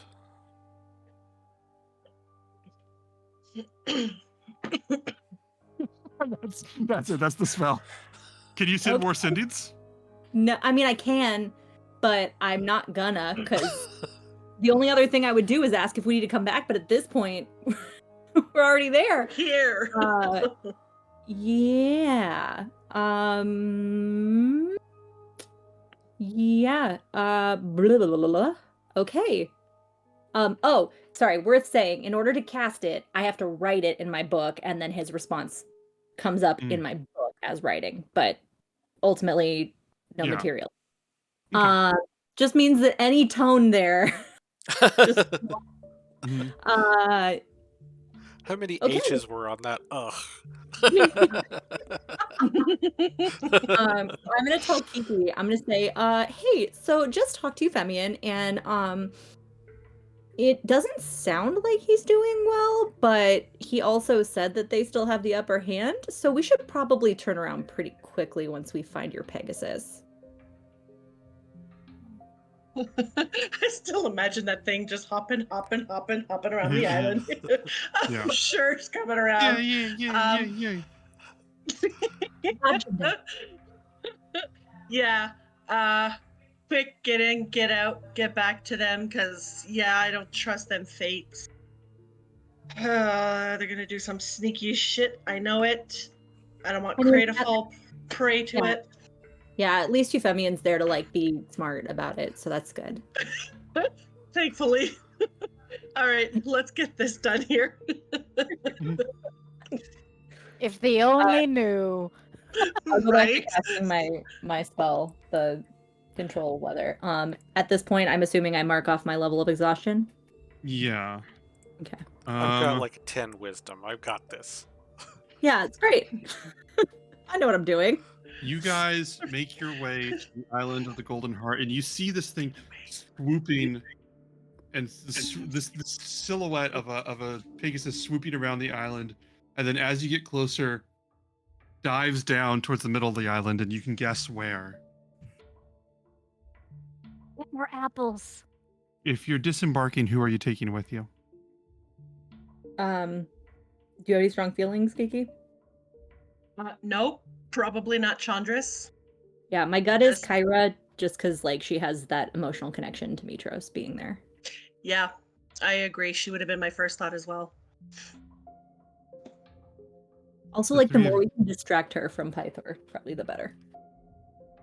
The more you true. You get on this island. You see this beautiful shore. You see the deer in the distance. Birds in the trees that don't seem to fear you. None of the creatures on this island seem to be startled or thrown by you. It's a beautiful, calming place. And as we get there, is there a particular place you want to go? Because you can navigate this place pretty easily. I think we're just going back to the tree. Mm-hmm. Though as we go, I do want to try to grab as many golden apples as like can reasonably fit in my bag. How many did you have before? I didn't take any before. I think we had like a total of. I thought we had 20, but then we gave some away, and then gave some for gifts and stuff. But that was Kiki taking that. Mm-hmm. I don't think. I'm just looking. I don't that's think any golden of us. arrow. Bless you, Euphemian.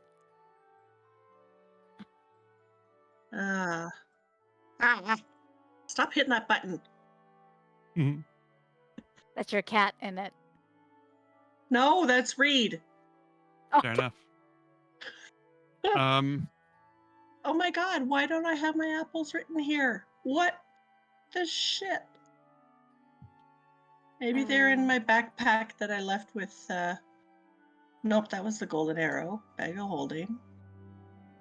We can come back to that. Oh, I have 2 perfect apples left.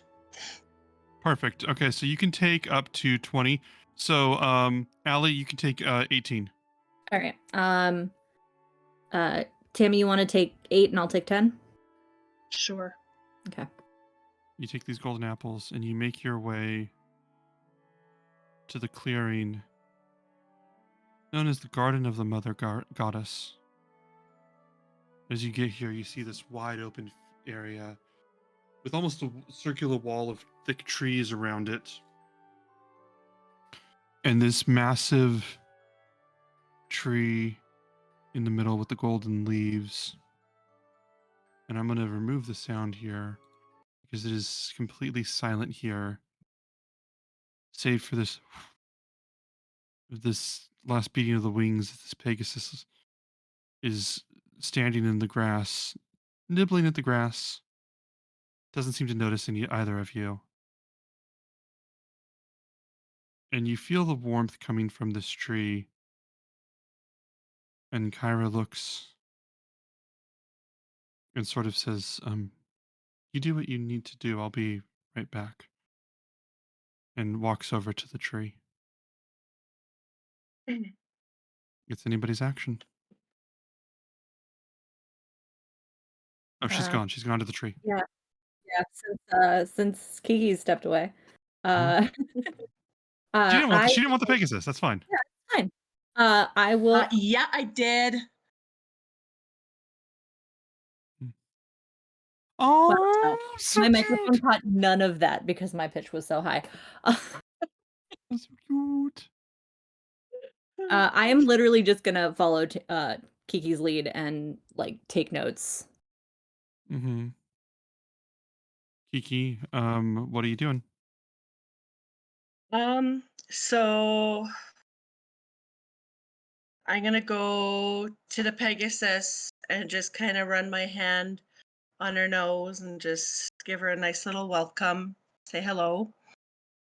And then I want to go to the tree. And then I'm gonna put my hands and lean my forehead against the tree as well. Mm-hmm.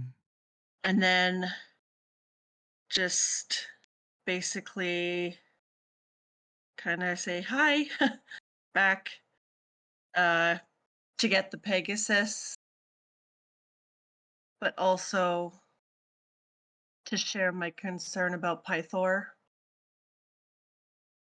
Um, I don't know if I have to explain verbally what happened or if they can see it, feel it through my mind. But I want to kind of let Mitros know what's happened, Valis's message. Like I said, my concern for Pythor. I want him to be safe until we can get him back in 31 days to his normal true self. If there's anything possible that can be done, that is literally all that I'm asking. And then I'll just take a moment to stand there silently before I step away and pull out the bridle out of my bag of holding. Can you please make a religion check? Can I cast guidance Oh. for that? Or oh no, that wouldn't Yes. make sense. Oh really? Yeah, if you want. All right. Add a d4. What the hell? What was that? That's a Reed? 15. We've also got a blessing if you need to redeem it. Ooh. Well, isn't blessing like the bless spell? Yeah, it's another d4. Oh, frick. Or I do you did want it some dice? backwards. Okay, so that's an 18, and I'm going to use that bless because I want, I need Mm-hmm. 1d4. So 18 plus another 3, so 21.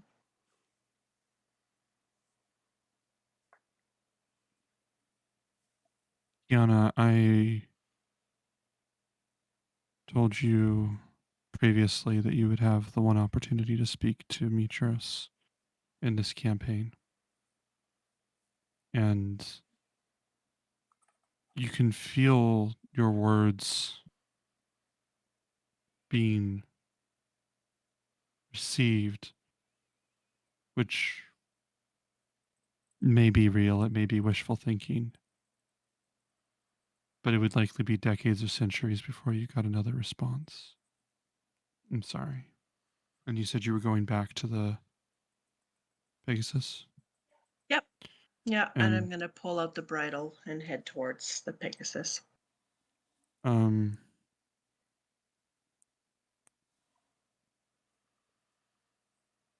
and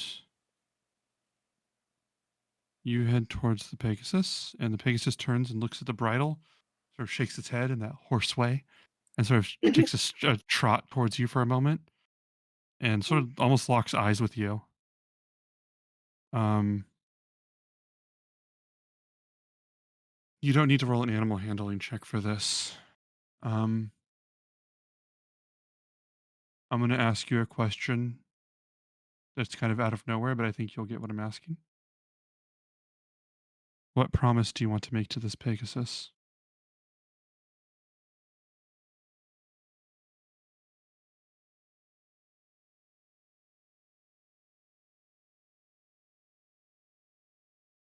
I'm going to think this through before I just blurt out my first thought. Mm-hmm. Basically, a promise to do right for others, to make things right, and to be fair in my decisions in doing this, to try and make things better, whatever that may be, anything and everything. Can I ask you one more question? Mhm. As it looks at you and lowers its head so that you may put on the bridle. What would you like to name your Pegasus? I would love to name her Starlight if she would definitely accept it. Otherwise, she can give me a hint of what else she wants. No! You fit me in. And are you putting the bridle on? Yes. In one way, Starlight has always been her name. As you slide this bridle on, and she stretches and holds her head up, and her wings flap.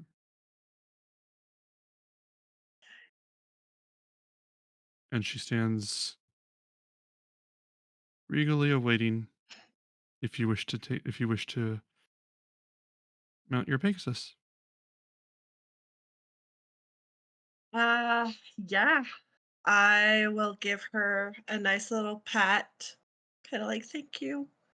I will get on her and hope that she's willing to take me for a gentle trot because I'm not quite ready to fly yet. Well, probably as she takes me up. I need you to roll. Let me double Oh check no. something here. I need you to roll. I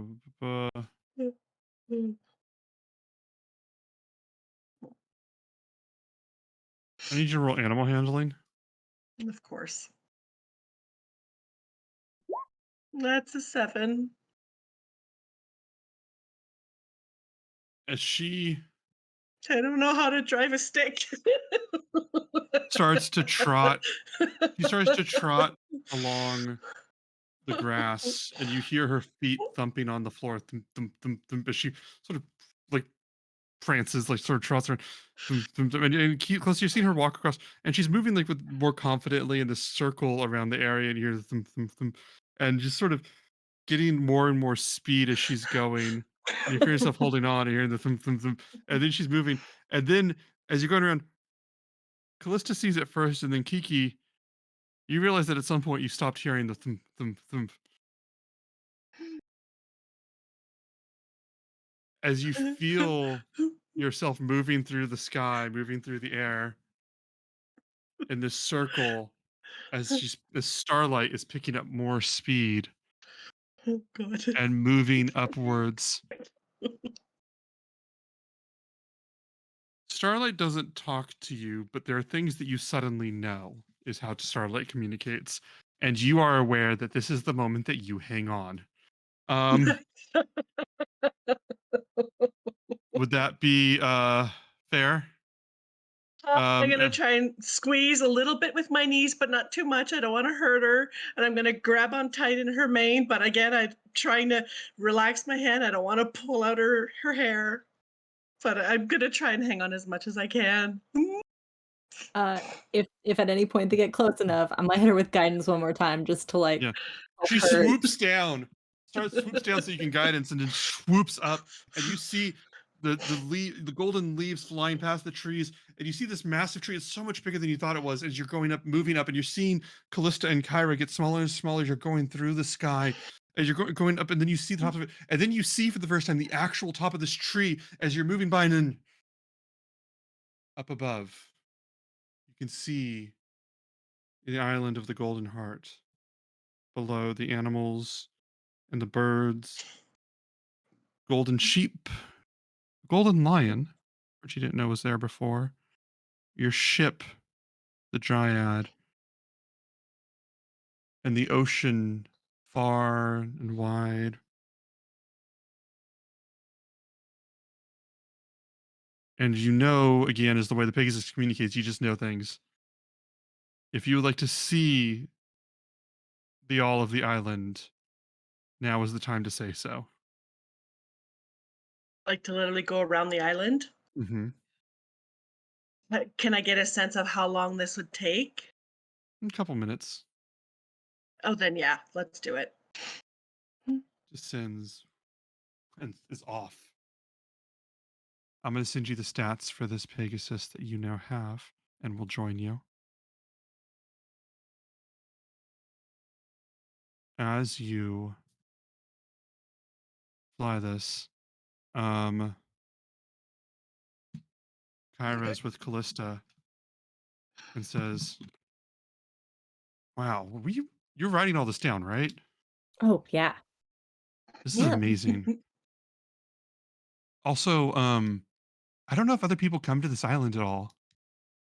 I saw something over there. I didn't see it a minute ago, but then I saw something by the tree, and I think maybe it was an offering or something. But I mean, I'm a god, so I think technically I get to claim it. But I saw something. Was that? Yeah. What is it? Tell me more. She goes, "I found these," and she pulls out 2 bottles and holds them out to you and says, "Someone left them here a little bit ago. I just saw them on the way back, but someone left them here a little while ago, and they're for you. I guess they're for us." She holds you 2 bottles. One is a potion of superior healing, and one is the blessed olive oil that you guys were not able to make last time you were here. Yeah. And she says, "Well, these ought to be helpful. I guess if we ever find out who it is, I should thank them." Um, if you're watching in the chat, when you've used points to give rewards to players, this is the payoff. These 2 items were purchased by channel points from the viewers. And one of these items, you guys in the group discussed wanting a rare magic item. The potion of superior healing counts as that. We identified another good candidate though, so we might keep this one. Yeah, fair enough. Callista goes. Callista says, "I know that things are a little weird, and I know the story's going to get weird, but let's just make sure we're telling it the best, okay? The best we can, okay?" Always. And I like that you're in it. I mean, you can write me as a jerk too, by the way, if you want. Like, you can do that. I wouldn't mind. Oh. I mean, if you're a jerk, I'll write you as a jerk, but so far you're good. Yeah. Do you want to go see if, do you want to go watch Kiki fly around the, I hope she's flying around the, what if she just left? Should we wait? Should we wait here? I should have had her write her name in my book, because I don't think she's close enough for me to cast message. Otherwise we could just meet her at the ship. But if you don't mind, I kind of want to leave something at the tree. Oh, sure. Go ahead. I mean, Okay. I'll just kind of trot over and just like very quickly like set up 9 stacks of 5 GP. Lovely. And then the 2 in the center, I want to make 10 each. So what is that? 7 stacks of 5, 2 stacks of 10.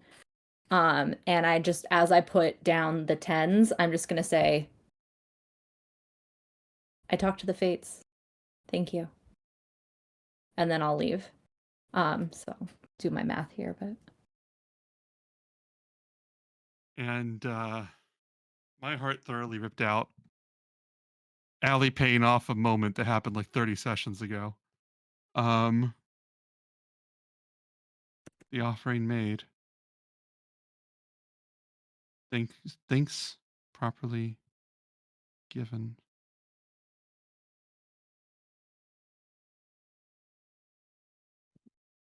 There are many truths that we have learned and many highs and lows in this session.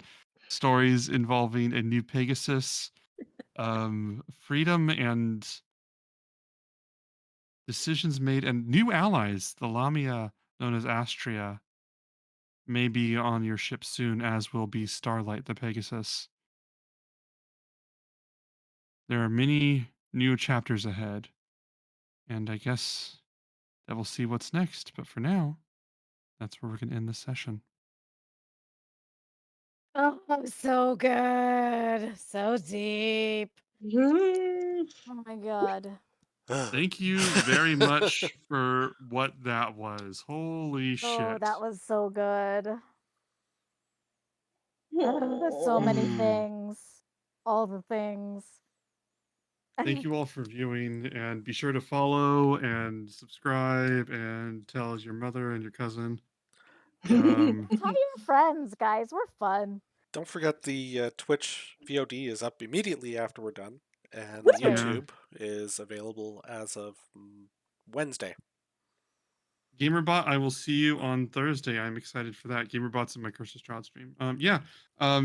We have the VODs. If you subscribe, do you need to subscribe to see the VODs, or are they just immediately available? I believe they're just available. We Hell do yeah. not have it set for required. Excellent. All right. Well, I guess I'll see you guys later. Don't forget next week at 6 to 9 as well. Nice. Thank you all for joining us. Thank you all for joining us. We're all like, oh, section 69. This was easily the least horny session we've ever done. But, 100%. There was a lot of like stuff there, but it's definitely we got a few cracks in. That's what she said. Yeah. But thank you all. All right. I'll see Thank you later. you. Have a good night. We love Thank you, everybody. Good night. Night. Bye. Good night.